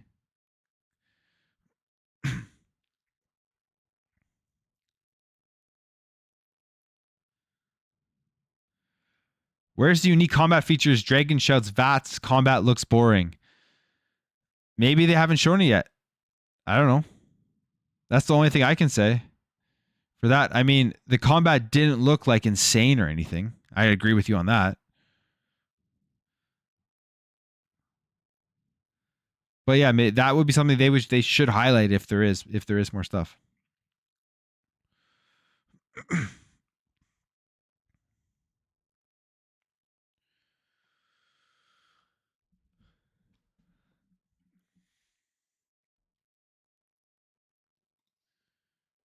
Hey, Bavari, thanks for stopping by. Appreciate it. Have a good night, or I always say whatever time of the day you're in, have a good time of that day.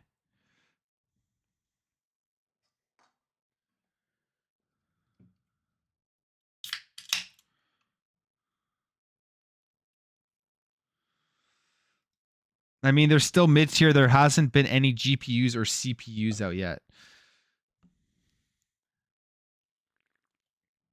Yeah, that's fair.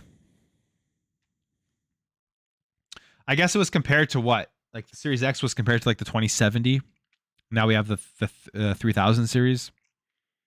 And we're hearing about the 4000 series coming.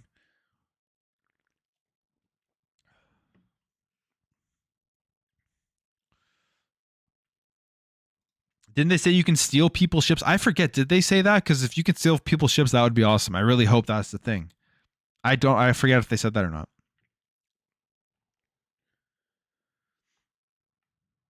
Oh, damn, they did. Steal and sell ships for money or being a space. Okay, so that's another awesome thing. I totally had forgotten that they said that.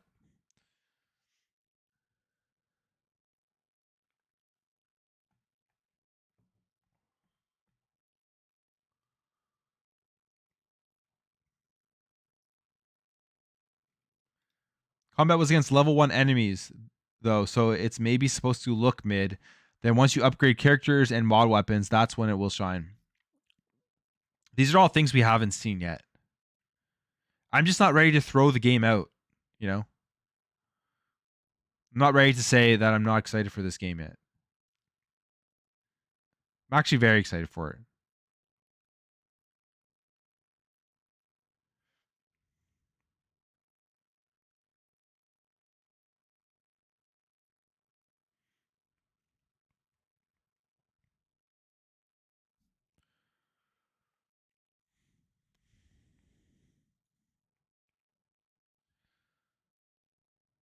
Creation. Oh, this is the first trailer.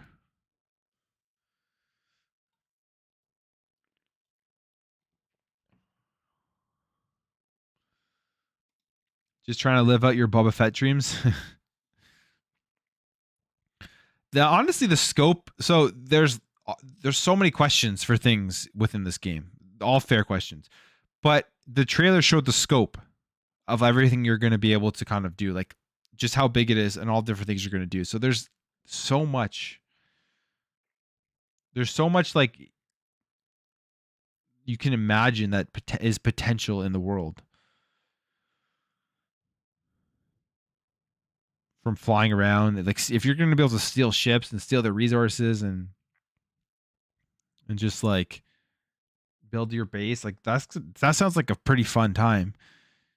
Depending on how like the AI interacts with you, hopefully the AI interacts pretty like intense. It's like realistic, so you kind of you actually have to kind of plan out how you're going to smuggle and steal um the different ships around the world, right?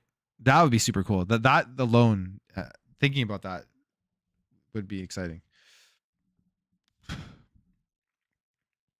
What do you guys think of Redfall? Oh, just smoked my nose on my mic.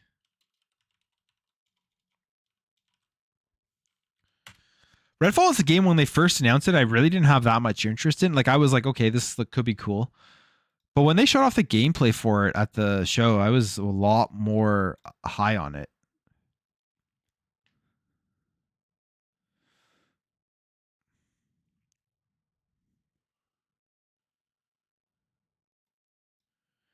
Game looks a.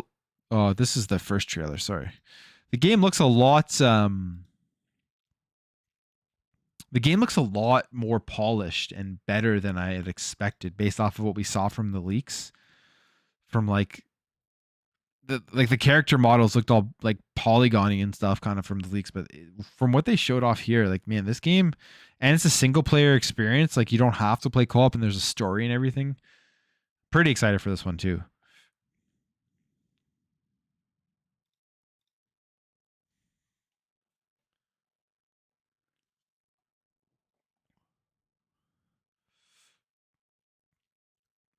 Because I was watching this, I was like, okay, Redfall. They showed it off last year. I was like, it's okay. It looks all right. It's just another one of those like co-op shooters. Didn't really look like it differentiated itself, but this trailer really impressed me.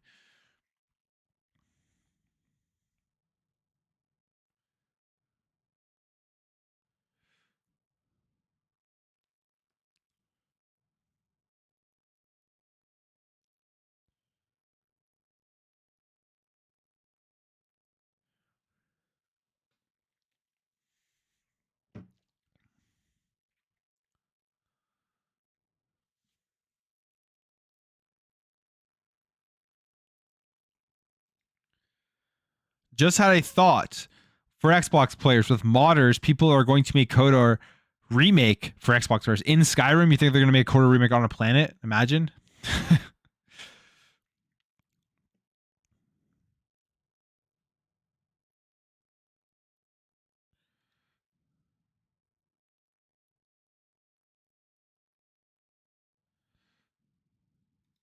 Looks like Left 4 Dead with vampires, and I like that. Here's the thing, though: it isn't Left 4. Well, it could be Left 4 Dead, but it's not like um. I guess it is. You got the 4-player co-op. Yeah, it definitely has the same features.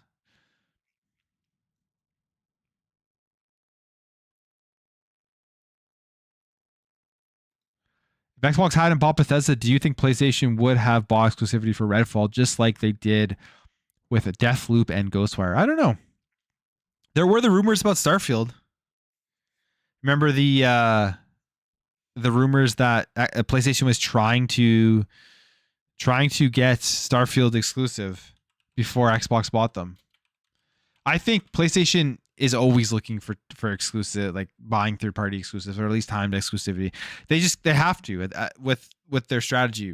They got to push as many PS5s into people's homes as possible, and the best way to do that is to get as many exclusives. People like when I talk on my videos and I'm like, console exclusivity is going away. It's not because I think that like it doesn't work. It's just because when you look at the way that the industry is going with streaming ecosystem and being able to play platforms games, they don't care that if you have their box or not. There's no need for console exclusivity anymore. It's how you're going to grow that ecosystem bigger and bigger.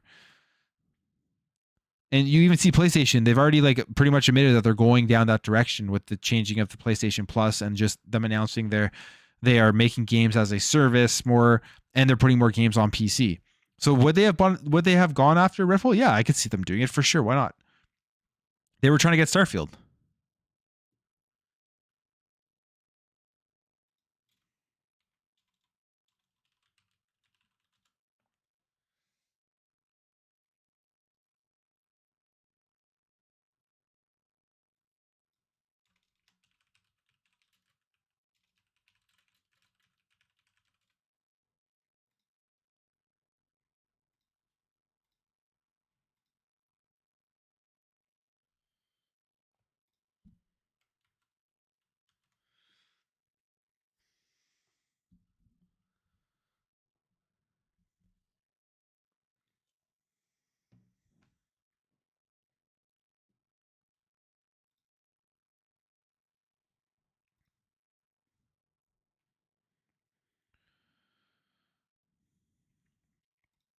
Left 4 Dead plus Borderlands. Yeah, that's a good description.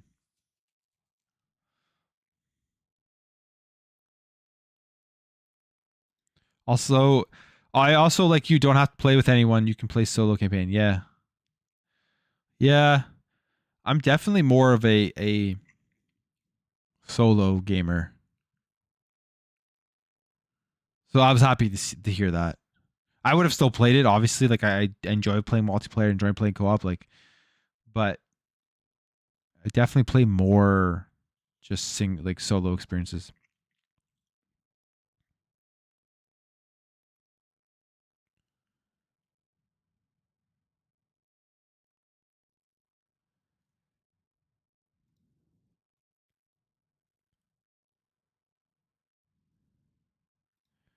Is his honored IP dead? I hope not.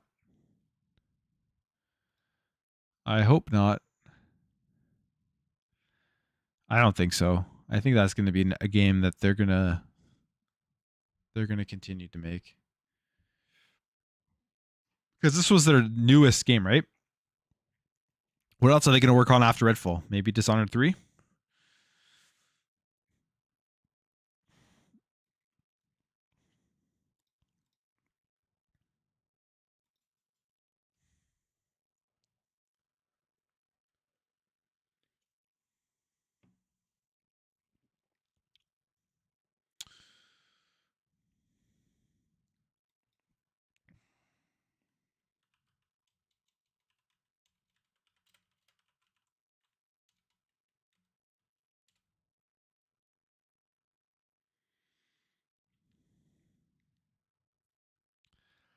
Xbox and Bethesda game showcase in 10 minutes.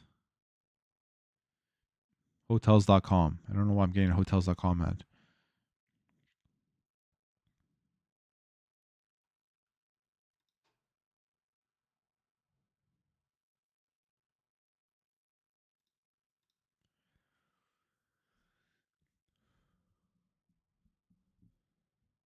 I just realized there's no sound here at all.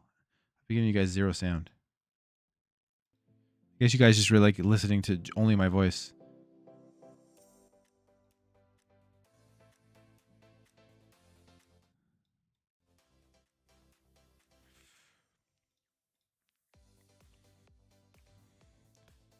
My Series X replaced my 2013 OG Xbox One, and I got my PC to play other games from time to time. A little hard to do so now since I'm now running Linux. I've been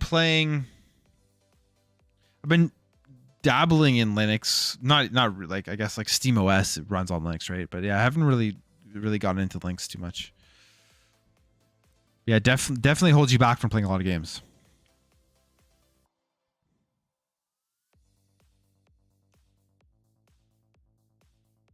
This game looks super cool. High on Life. Again, just like out of nowhere. It's gonna be hilarious.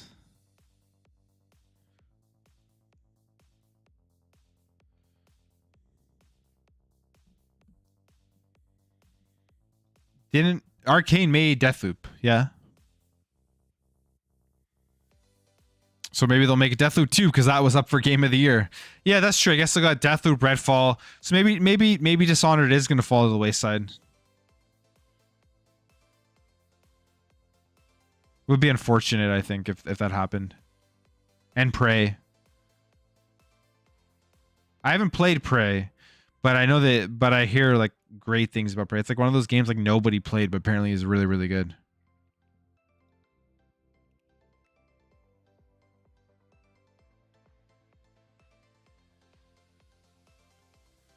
Plague Tale Requiem. I gotta play the first one because this one looks pretty cool. I haven't played the first one.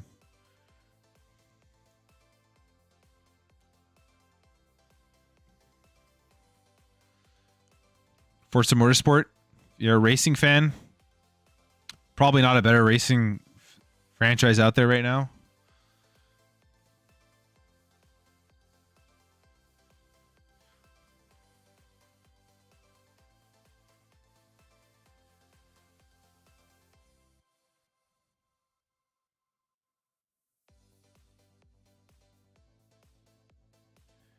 Square Enix might as well sell to Sony. I mean, it would make it less confusing when they just hold off Final Fantasy VII Remake from Xbox. I wonder how much money they got paid. I'm always interested in that. I'm always interested in like the bag of money that Sony had to pay for that. It must have been big because that's such a popular game, right?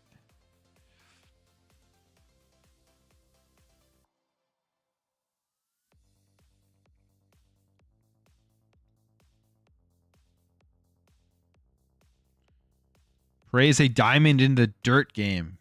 I gotta play it. I keep hearing that. Does anybody play Elder Scrolls Online? I think I dabbled in it a long time ago.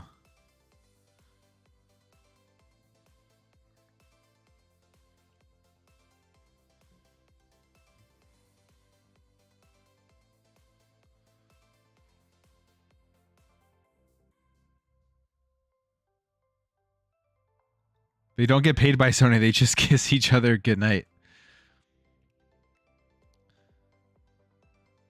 Nothing. I mean, like, I like to get tucked in at night. You know, I like when my wife kisses me goodnight. Nothing wrong with that.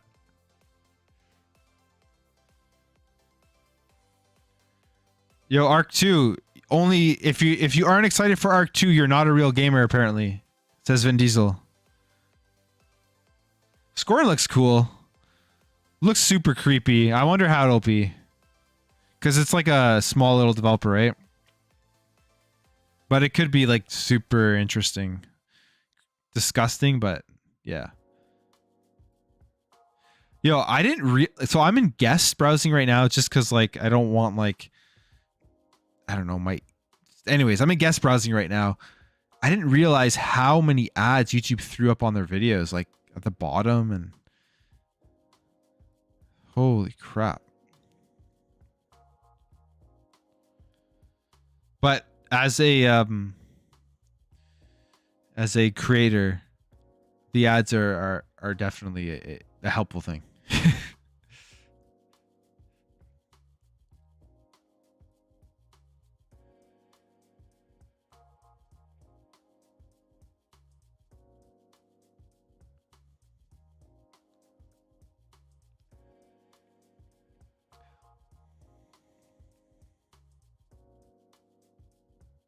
This game looks really good.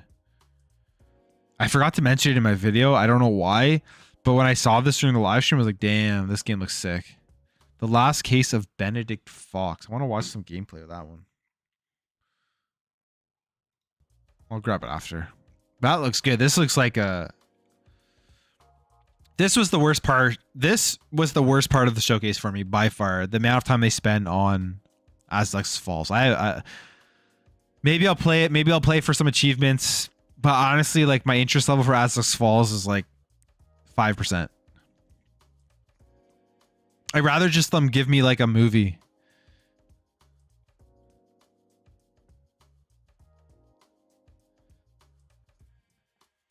And Araka, that game looks kind of cool too. It's a battle royale. I may check that out. It comes out next week, right? Pentiment, honestly, Pentiment. I'm pretty excited for Pentiment. It's Obsidian. The writing's probably going to be insane. I think it looks cool.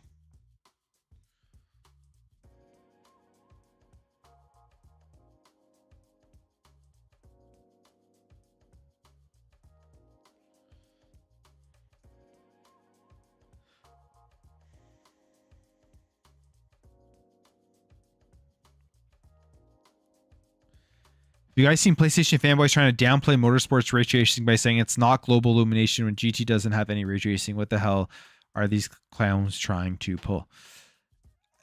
It's like I used to be a Gran Turismo fan. Like I used to play them back on like PS1, PS2, PS3.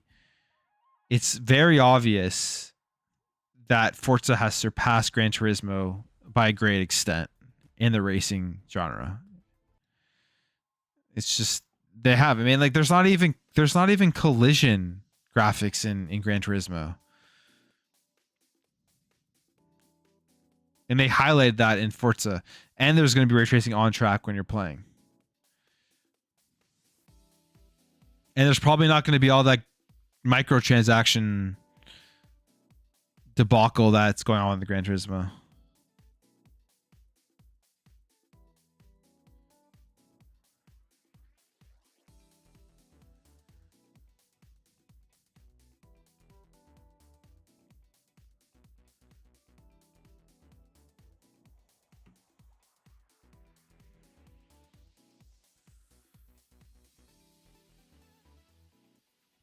If you ask me, I think Atlas was like, it's us or Final Fantasy if you want Persona.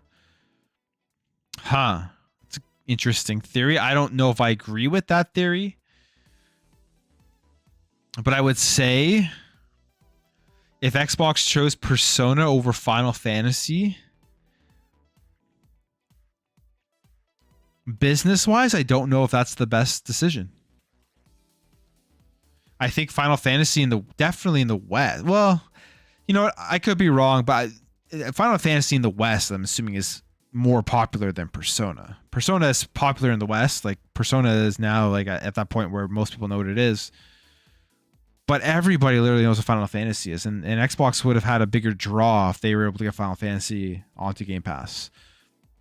So, from a game standpoint, I'm happy that they got Persona just because I haven't played them. I've played Final Fantasy. I've played Final Fantasy 7. I've played Final Fantasy 7 Remake. I've played all those games. I haven't played Persona, so now I get to finally play them on Game Pass. And I'm going to get achievements with them, which is great. So.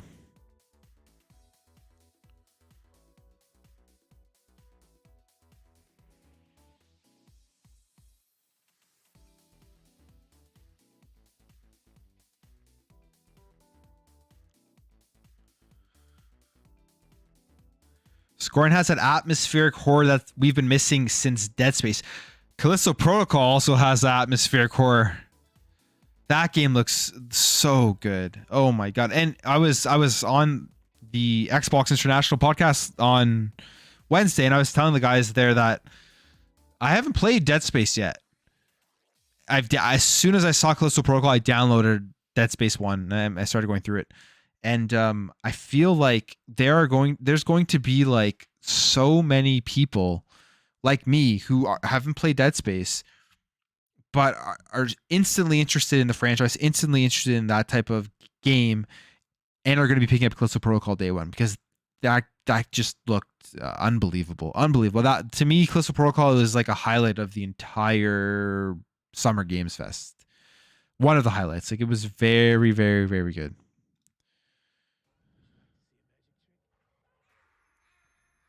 So yeah, that Callisto Protocol to me is someone who hasn't played Dead Space. It's a day one game. Like that's a day one game for me.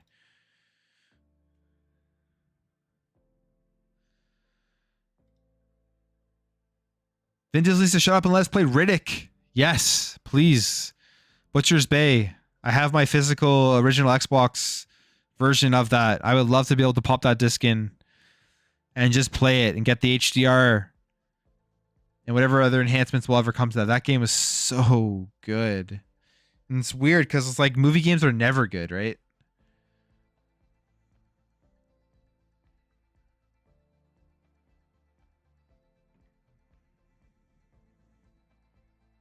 Are you guys excited for Modern Warfare 2? I haven't been excited for a Call of Duty game in a long ass time, but I'm pretty damn excited for this.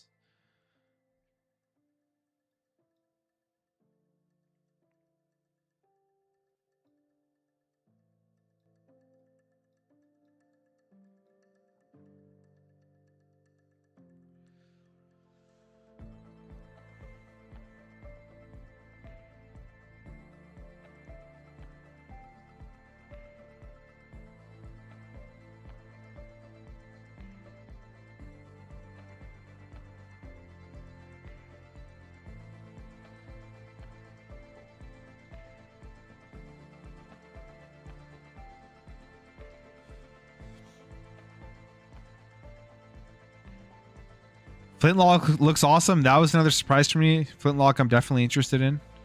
We'll be wanting to see more about that game for sure.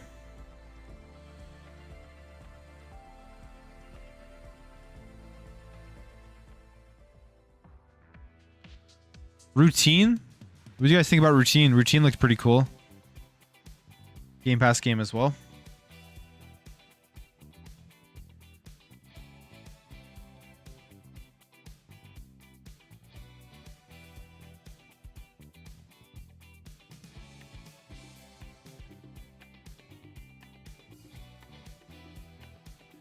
YouTube has been overdoing it with ads, though. I doubt you see half the revenue they throw me an ad every 4 minutes on long videos. Yeah. I don't know.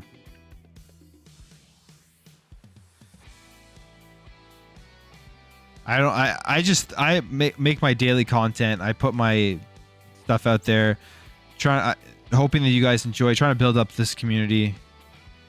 And I let YouTube do what YouTube does, and whatever happens, happens.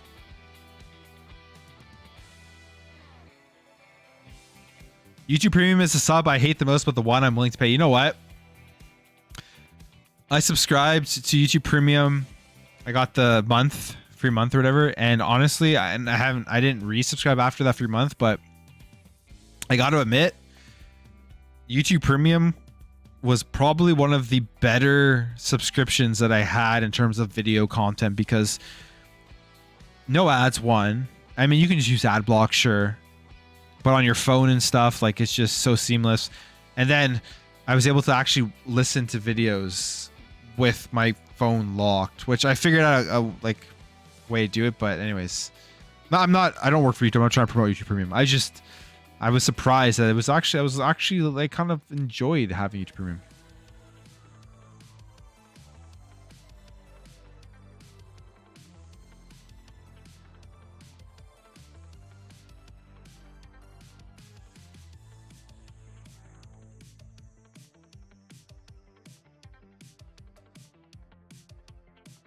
Rocket's in the insider program right now. Huh. Maybe I have access. Have you guys been playing Shredder's Revenge? Day 1. I'm on stage 14 right now. I gotta finish it.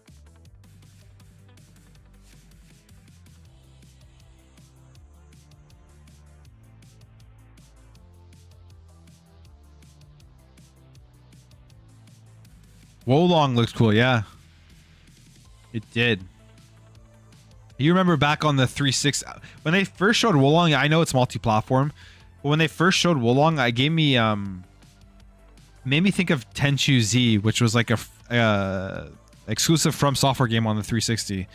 I was like, damn, Xbox is getting back to like grabbing like big games like that for the Japanese audience, exclusive to the platform. Obviously not exclusive, not that it matters. It's just I was surprised. But it does look cool, even though I know it's Team Ninja. It's not From Software.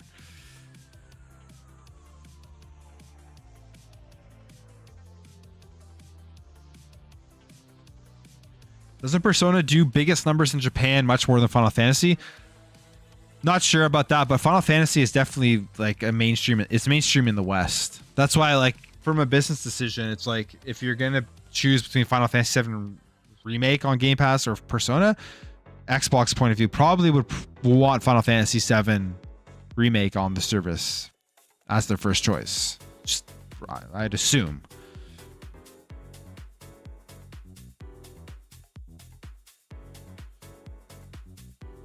Unpopular opinion, I don't even like Final Fantasy. To each their own. The remake, I'm not gonna lie, the remake was awesome. I had a great time with it. I was disappointed that it wasn't coming to Game Pass. I probably would have replayed it again on Xbox just to get achievements.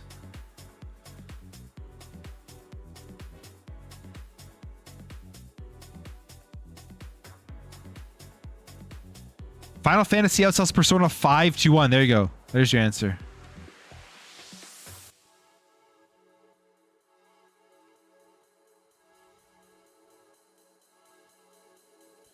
We got Persona because of the increased sales of consoles in Japan. I think we got Persona because of cloud gaming. And Phil Spencer knows how important mobile gaming is in Japan. And if they want to push Game Pass in Japan and increase the subscription service, Persona is just huge for that. People are going to be playing Persona on their phone. Like, are you kidding me? It's going to happen. I think that's why we got Persona. I also think it's just like, from the beginning of this generation, Phil Spencer's always said, like, we got to get better in Japan. It was embarrassing with the Xbox One. They sold 1.6 million or something like that, 360s in Japan, which it's not a huge number, but it's good for Xbox over there. I feel like they're going to at least get to that this generation. Maybe even surpass it. I saw a chart on Twitter where it showed like the trending of the Series X, and just it's doing very well in Japan. Also, this game, I don't know if you guys saw this yet, but the Evil West game looks pretty damn cool.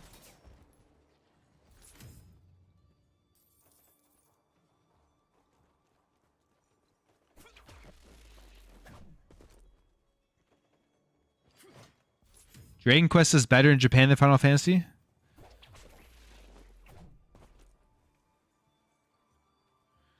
More into Western RPGs? Me too. I'm more into Western RPGs for sure.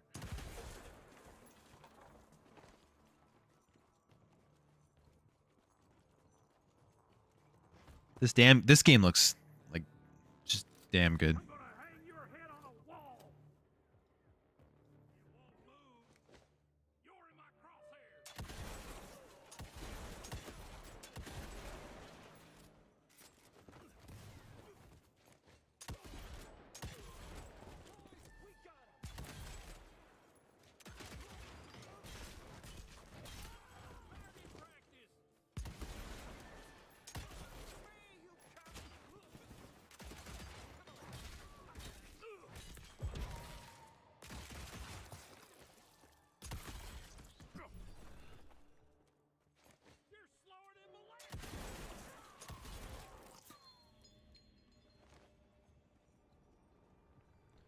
Someone who's played Dead Space Callisto Protocol is day one. I mean, it's the same guy, right? Glenn Schofield. Like EA was just like, no, we're not making another Dead Space over and over again, and they're gonna just regret that. I guarantee you, Callisto Protocol is gonna sell like crazy.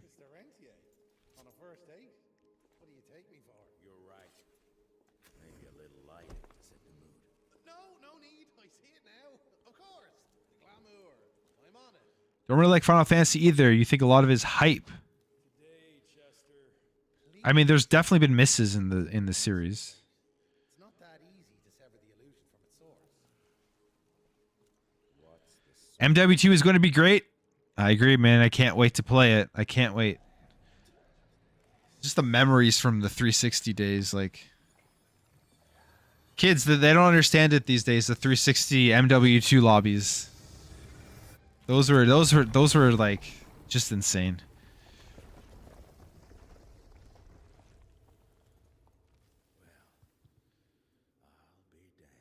I haven't bought a Call of Duty game day one in a while, but like honestly, I'm not gonna lie, I'm probably gonna get MW2 on day one. Nostalgia gets me, man. Nostalgia always gets me.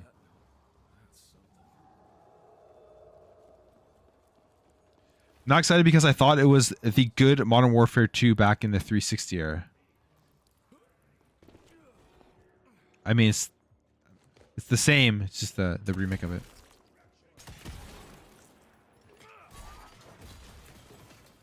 Recently bought Riddick, Escape from Butcher's Bay, 50-cent, bulletproof, and Crash Twin Sanity on OG Xbox. Immaculate. I just need them backwards compatible. One's ABK. I can see Twin Insanity playable. That's awesome. Increasing that OG Xbox collection. My OG Xbox collection is okay. My 360 collection is pretty good. I've like kind of toned down in collecting recently.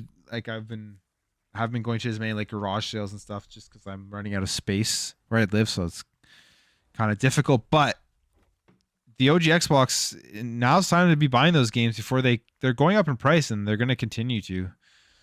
Now's the time. And 360 as well. 360 games, like I was getting 360 games at $2 a game like 2 years ago. I don't even know if it's the same right now, but I have a ton of 360 games.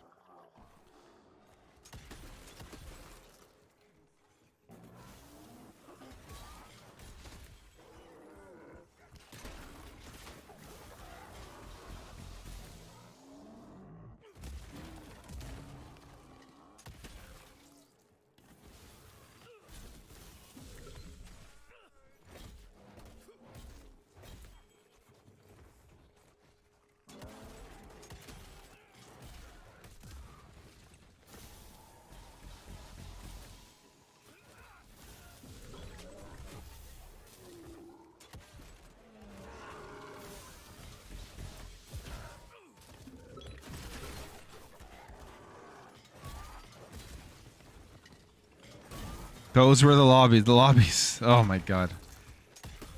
I feel like the lobbies now with Modern Warfare 2 Remastered, there'll be lots of, if people go back thinking the lobbies are going to be the same, there'll be lots of banning that's going on.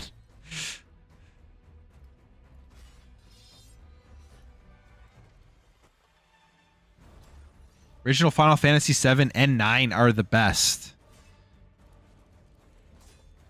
Fair. Final Fantasy 7, the original one, is probably better than the remake. It is. It is, yeah. Honestly, it is. I actually have both of those games still. Like physicals for PS1.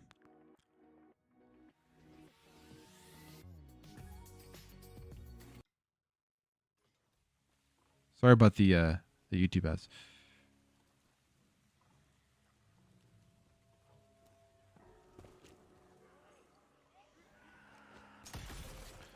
$360 games are expensive on Amazon. Yeah, you gotta use your local. So Canada is Kijiji. That's what I use. But like America's Craigslist, right? Or go to garage sales. You can find 360, PS2, OG Xbox, PS3. Those two generations, you can find those for about $2 a pop at like most garage sales, and then on Craigslist or whatever, you just got to negotiate them down. But like I've gotten games that are probably worth like $70, $80, $90 for like $5 off of Kijiji.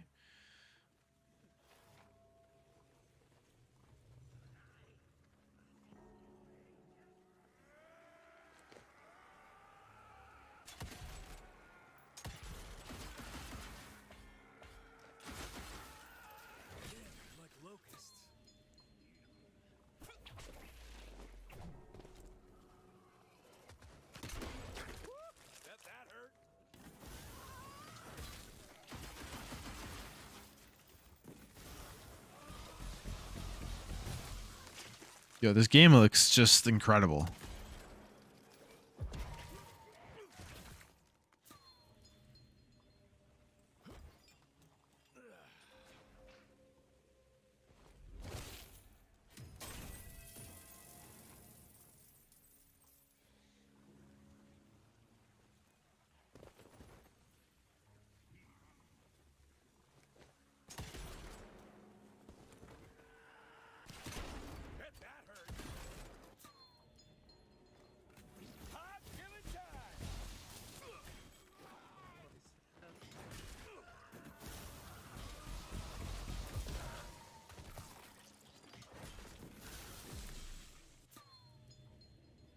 Xbox tried to get Square Enix their different / new IP exclusive for them. They make exclusives for PlayStation and for Nintendo. They should. Maybe a Western game. They got Outriders on Game Pass. Not exclusive, but they did get that. Another ancient beast. Fucking great. But if they're going to try to compete head to head with that time exclusivity stuff, they'll have to. I don't know if they. I don't know. I don't know if they even really would want to, but it's weird with Final Fantasy VII Remake because it's like they had all of the other Final Fantasy games on Game Pass. They had the older versions. They had like 7, 8, 9, all that stuff. But this remake is just obviously in a huge business contract with PlayStation. It's just it. Because like, is the exclusivity for the part 1 obviously is over, you could say, because it's coming to Steam. So was there something in that contract where Sony was like literally like, you cannot put this on any other console? Or maybe they said that you can't put it into any other subscription or into any subscription service? Who knows? Who knows? It must have been specifically Xbox, because I could have just sold it without putting it into Game Pass, but it's because it's coming to Steam, so it doesn't even really make sense.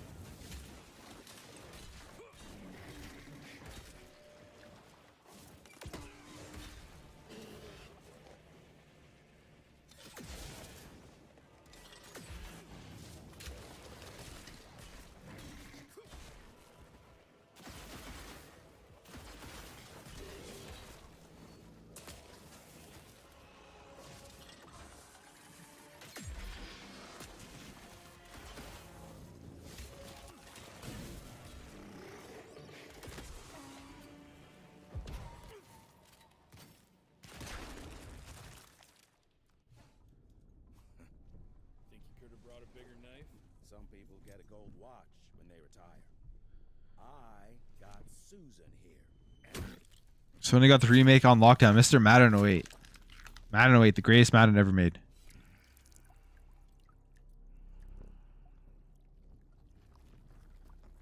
Should have asked him how to get out of here. You know what Japanese developer, publisher, whatever, is just the best? The best Japanese developer is Capcom. Like, without a doubt. In my opinion, it's not even close. One, they keep their games multi-platform. Two, they just have been releasing banger after banger after banger after banger. And there's no filler with Capcom. It's just non-stop.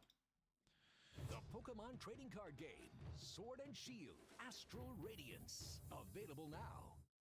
Crave, where Hollywood's best live. Dude, winner of 6.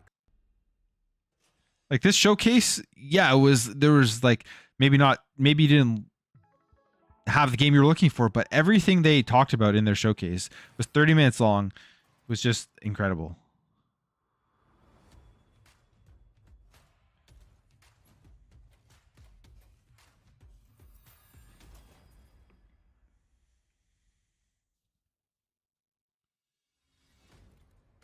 Hello everyone.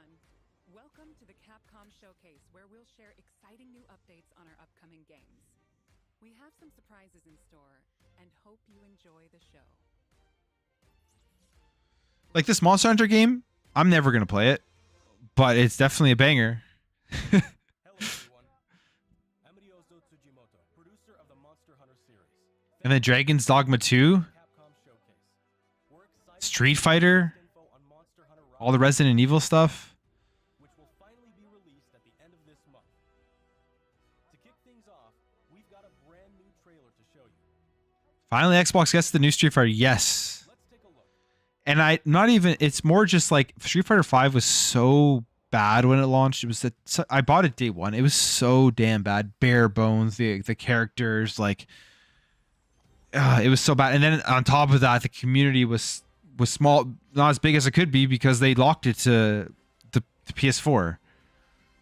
And Street Fighter 6 looks like they just said, screw all that. We're going to reverse everything. You see all the single player content they're putting out for Street Fighter 6 with the new world and all that type of stuff, and it's multi-platform. I can't wait for Street Fighter 6.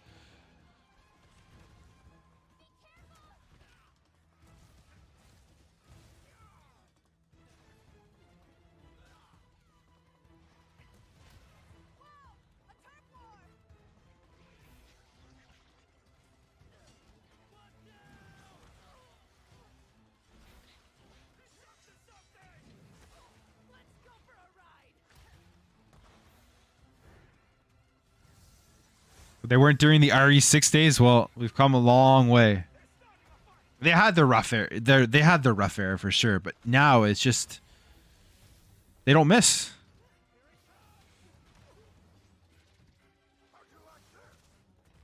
You look like you still got that fire inside you, old galleon. You do as well, good elder. What do you say? Full steam ahead. Like this looks great. I'm not gonna play it, but it looks awesome. I played Monster Hunter World, but I'm not gonna play this because this is a Nintendo Switch. Like I just don't have time for it.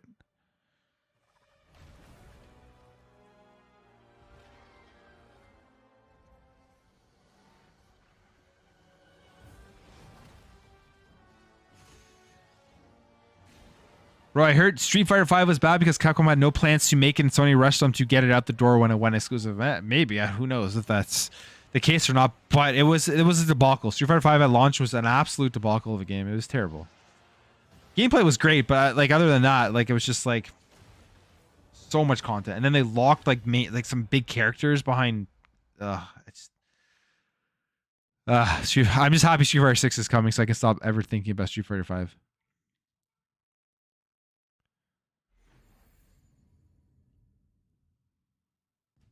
First, let me introduce a returning locale. The jungle area that debuted in the second generation of Monster Hunter games is back in Sunbreak.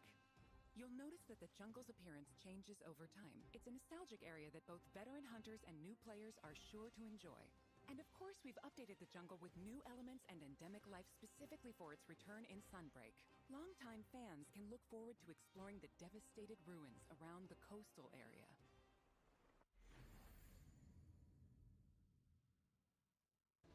From the Monster Hunter Frontier series comes That includes lots of gameplay.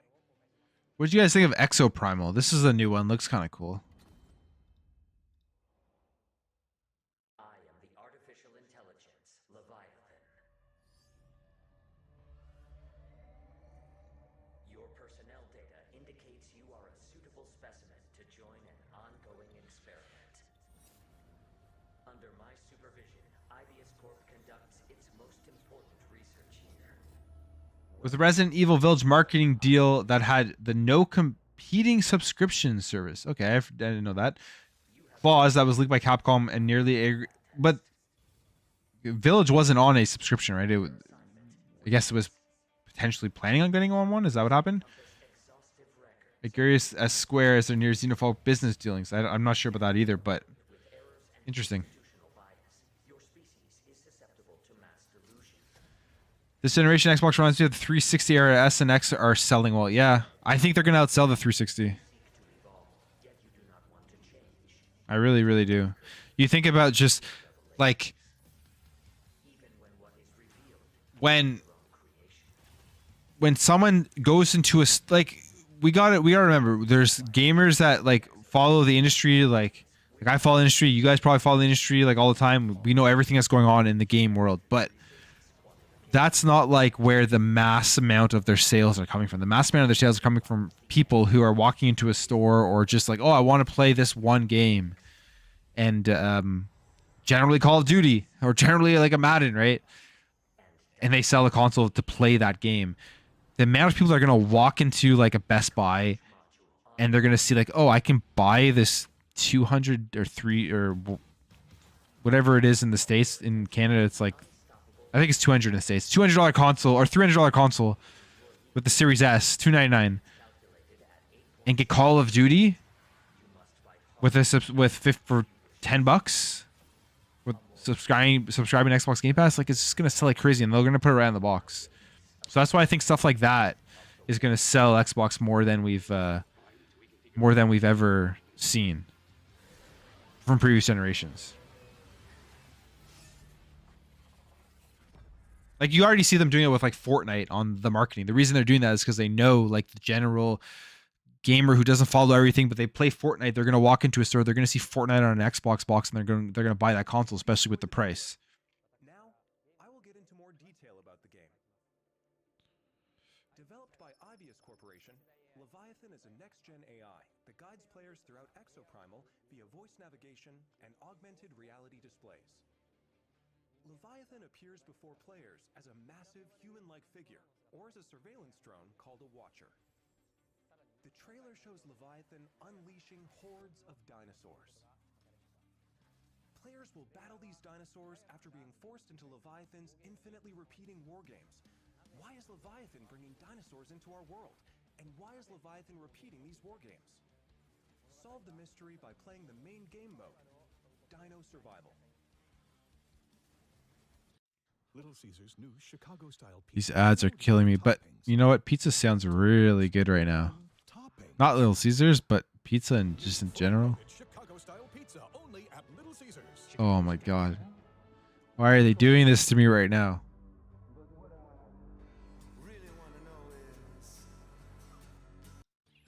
Let me provide a brief gameplay introduction. Exoprimal is a team-based It's like that ad literally read my mind. Dino Survival. 2 squads of 5 Terrifying. complete objectives. Teams must follow Leviathan's directives and complete the mission before their rivals to win. These directives will feature a dynamic When RE8 had the state of play, there was a leaked contract clause stated that RE8 couldn't appear on any competing subservice for 18 months after launch. Okay. in vitro defense Was that leaked during grounded aircraft from dinosaur onslaughts. the court case with Sony and Fortnite and stuff? Asset to its destination. Or is that just something separate? Destroy targets in Omega Charge with the powerful Omega Hammer.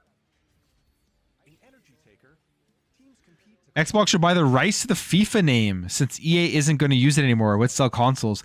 Hey, that's actually a very good point. That's actually a good idea. You remember back on the OG Xbox when they made their own games like NFL Fever. I don't know if they had any other ones. Maybe they did. But Microsoft Studios made their own sports games. Imagine they went back to that. They had like Xbox Game Studios soccer, or I guess they probably would call it football since this would sell more in Europe. And then FIFA, or just call it FIFA. Yeah, you're right. Just buy FIFA and call it FIFA. That'd be crazy. By playing Dino Survival, you will unlock story sequences and also earn rewards such as experience points to increase your player and exosuit levels. We'll provide more details about this at a later date. Now that we've detailed Dino Survival, let's move on to exosuits. We showed 2 new exosuits today.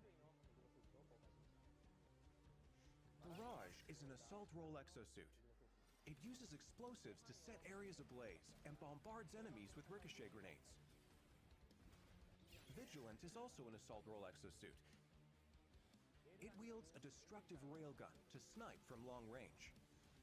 We have even more exosuits to share with you in the future, so look forward to upcoming announcements. We have one last announcement for today.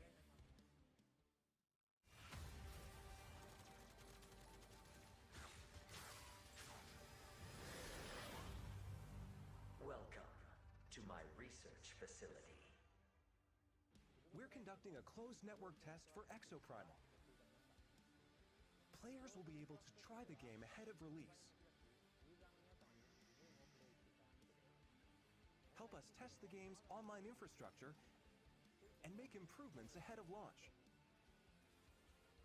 Sign up to participate today. The closed network test will allow you to experience Dino Survival before the game's launch next year. We look forward to having you join in. That's all for today.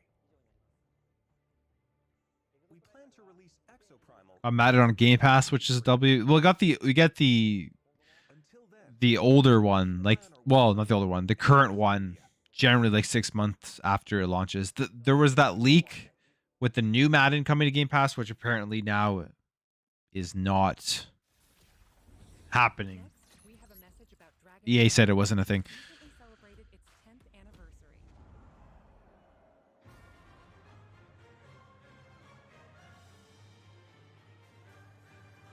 Xbox has sponsored like PSG and another team. I forget what. I think it's a team in the Premier League, but I forget. I'm not sure. I'm Hideaki Atsuno, game director at Capcom. A few weeks ago, Yo, Dragon's Dogma Dark Arisen is $5 on Xbox right now. If you guys haven't played the game, you like a good action RPG, hack and slash style, I would recommend checking that game out. $5, you literally can't go wrong. Can't go wrong. to digital comics and a Netflix original animated series. In the coming days, we will be releasing a video celebrating 10 years of Dragon's Dogma, talking about how and what Dragon's Dogma came to be. I remember the game Blitz. Blitz was incredible. I used to play the game all the time. About the series, we'll have something for you to enjoy. We hope you check it out. I used to always just jump on the players after the whistle. So much. Then there was like the new ones. And now we have a bunch of updates from the Resident Evil franchise. Unless you're talking about different Blitz. There's like the new Blitz the League and stuff, which is kind of cool. The producer of Resident Evil Village. Thanks to all of our fans, Village has sold over 6 million units worldwide. Everyone on the team is incredibly happy to see so many people enjoy the game. Thank you for your support. The Resident Evil series continues to bring fun experiences to people around I the think there's much better pickups than the usual big acquisitions. I'd rather they spent less and bought Capcom and just buy IPs and small dev teams. Well, here's the thing with when I think about the acquisitions right now, I honestly don't think Xbox needs to acquire any more studios at this point. They really don't. I know it's like fun to talk about. I know it's like I love talking about the speculation of it. It's fun to just think about potential of stuff. All Xbox needs to do right now with the amount of studios they have and the amount of studios they're going to have after Activision Blizzard goes through is just literally start releasing games on a consistent basis. They have more than enough studios right now to have an absolutely just well, I mean, they're already dominating the subscription service, but they have an absolutely insanely dominant subscription service that people are just going to be, you can't go without. It's just, they got to start getting their release schedules on track.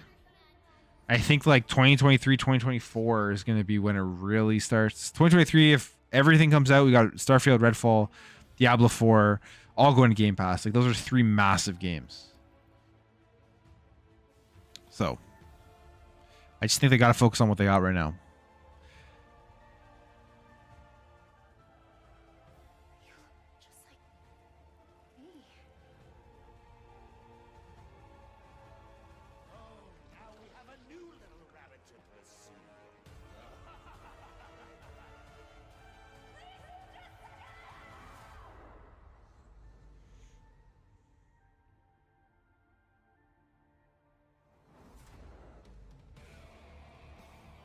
It's tough. Marking the target. It's showtime! What next?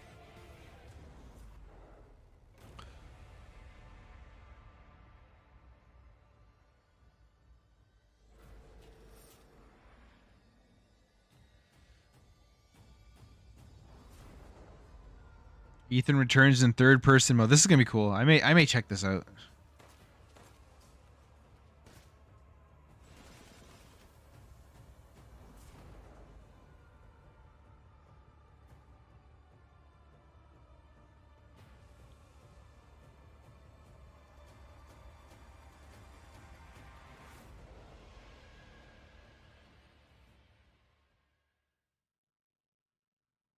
Sorry to keep you waiting. We're happy to reveal the DLC for Resident Evil Village we promised last June. We think this new experience Microsoft is doing fine. All they need to do is make little refinements here and there, just maintain their current teams, and maybe add 1 or 2 in the next 5 years. They're doing great. Many people asked for this, and They just got to get that release schedule down. now you'll be able to see Ethan It'll be literally like fight for survival. I said, they have more than enough studios to easily release 3 to 4 first party games every year. Like, if they could just like literally have like a schedule where they release a game every 3 months in the Game Pass day 1 from their studios, Relentless hordes of enemies, I think that's as well as additional they got to get to characters that point. such as Chris Redfield and Heisenberg. Of course, Lady Dimitrescu will be there too. Although it's probably super hard because games like development cycles probably are so different. Enjoy looking down on your But at least 3 to 4 games every year. as Lady Dimitrescu They should easily be able to do that with the amount of studios they have. The third edition is one you've surely been waiting for. An additional story, Shadows of Rose. Today, let me introduce just a bit of this story. Rose, the beloved daughter of the main protagonist Ethan, is now a grown-up main character in this new story mode. In this sequel to the main story of Village, you can experience Rose's struggles with the terrifying power Third person mode reminds me of the older Resident Evils, and it feels good. Yeah, that's what it does. But you know, honestly, I didn't mind 7 or 8. I didn't mind the first person stuff. I know a lot of people did. I was cool with it. I thought it was great. I played 7 in VR, which was just it was terrifying. There, she meets a girl who looks just like her.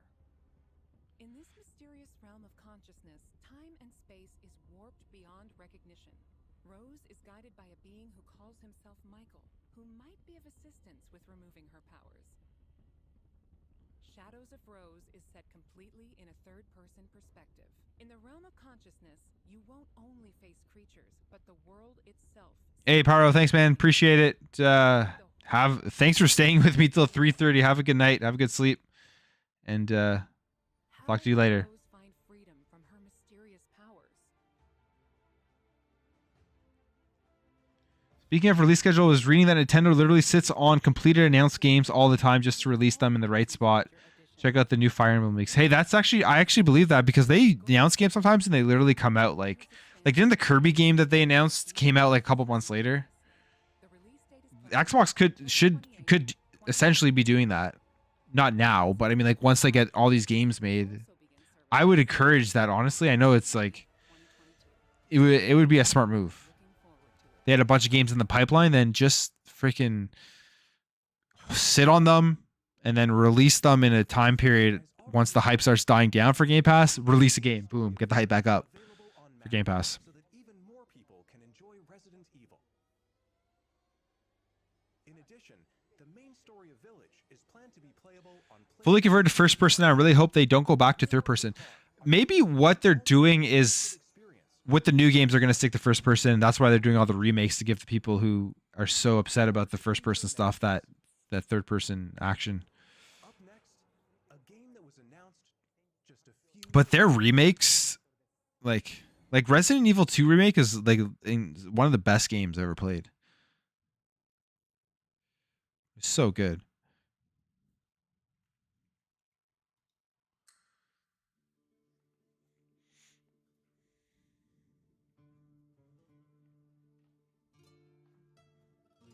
This was super cool too.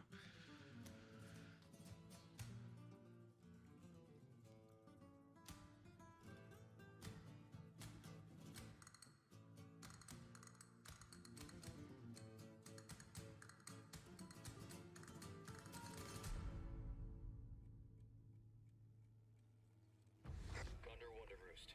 I've located Baby Eagle.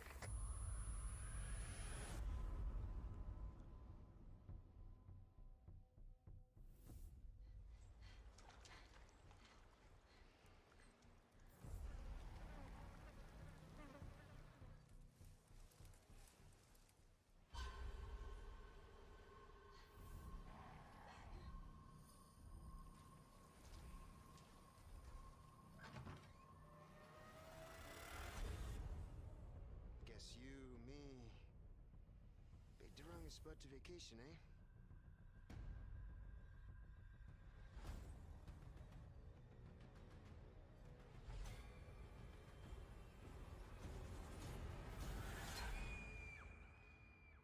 You will receive our most sacred body. It begins now.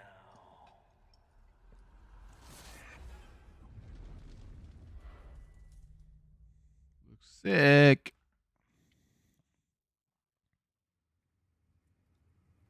If I could just forget what happened that night. The pain. Even for a second. They're going to do it to have a constant flow on Game Pass, same way that Disney Plus, Amazon release TV shows, one episode a week now. Yeah, that's true. That's true. Watching Obi-Wan right now, one episode a week.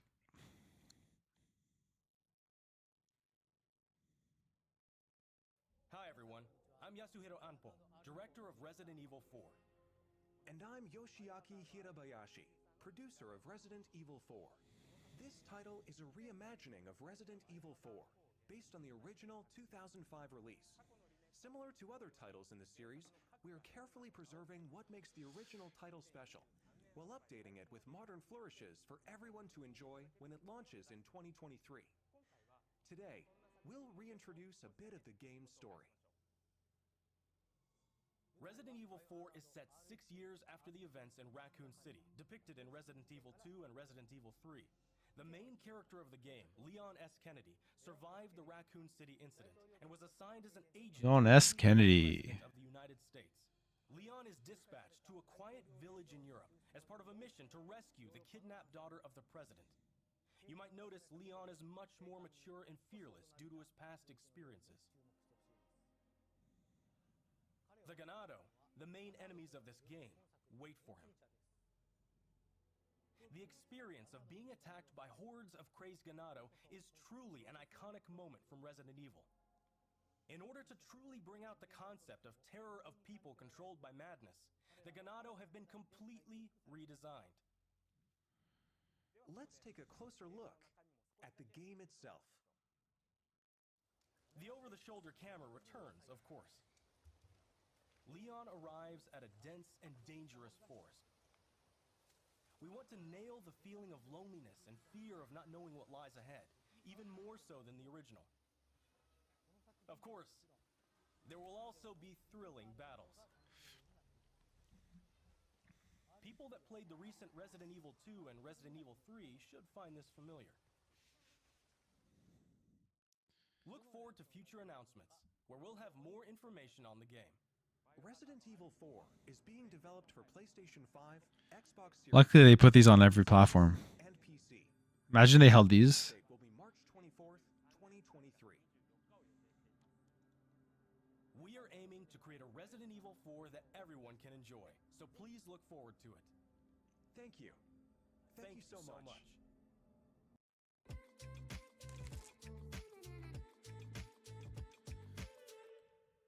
You can tell what I think about a lot. Food.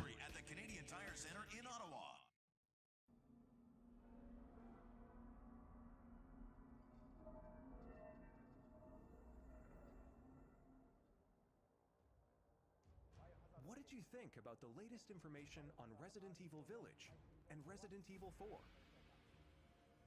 Both games are currently in development. For those that can't wait for the release, check out the following games.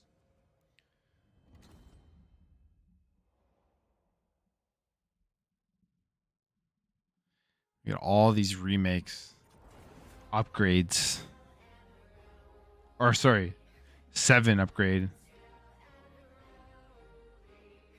And then 2 and 3 upgrade.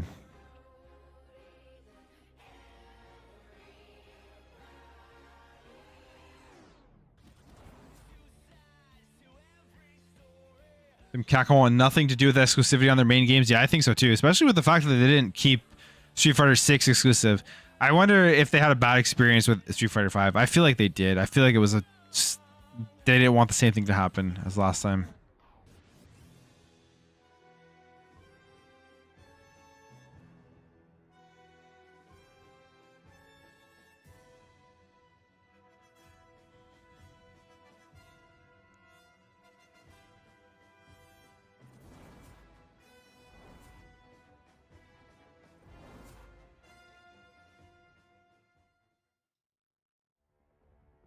Resident Evil 7, which brought the series back to its survival horror. Played this in VR. It was just reimagining of classic terrifying. titles, Resident Evil 2 and Resident Evil 3.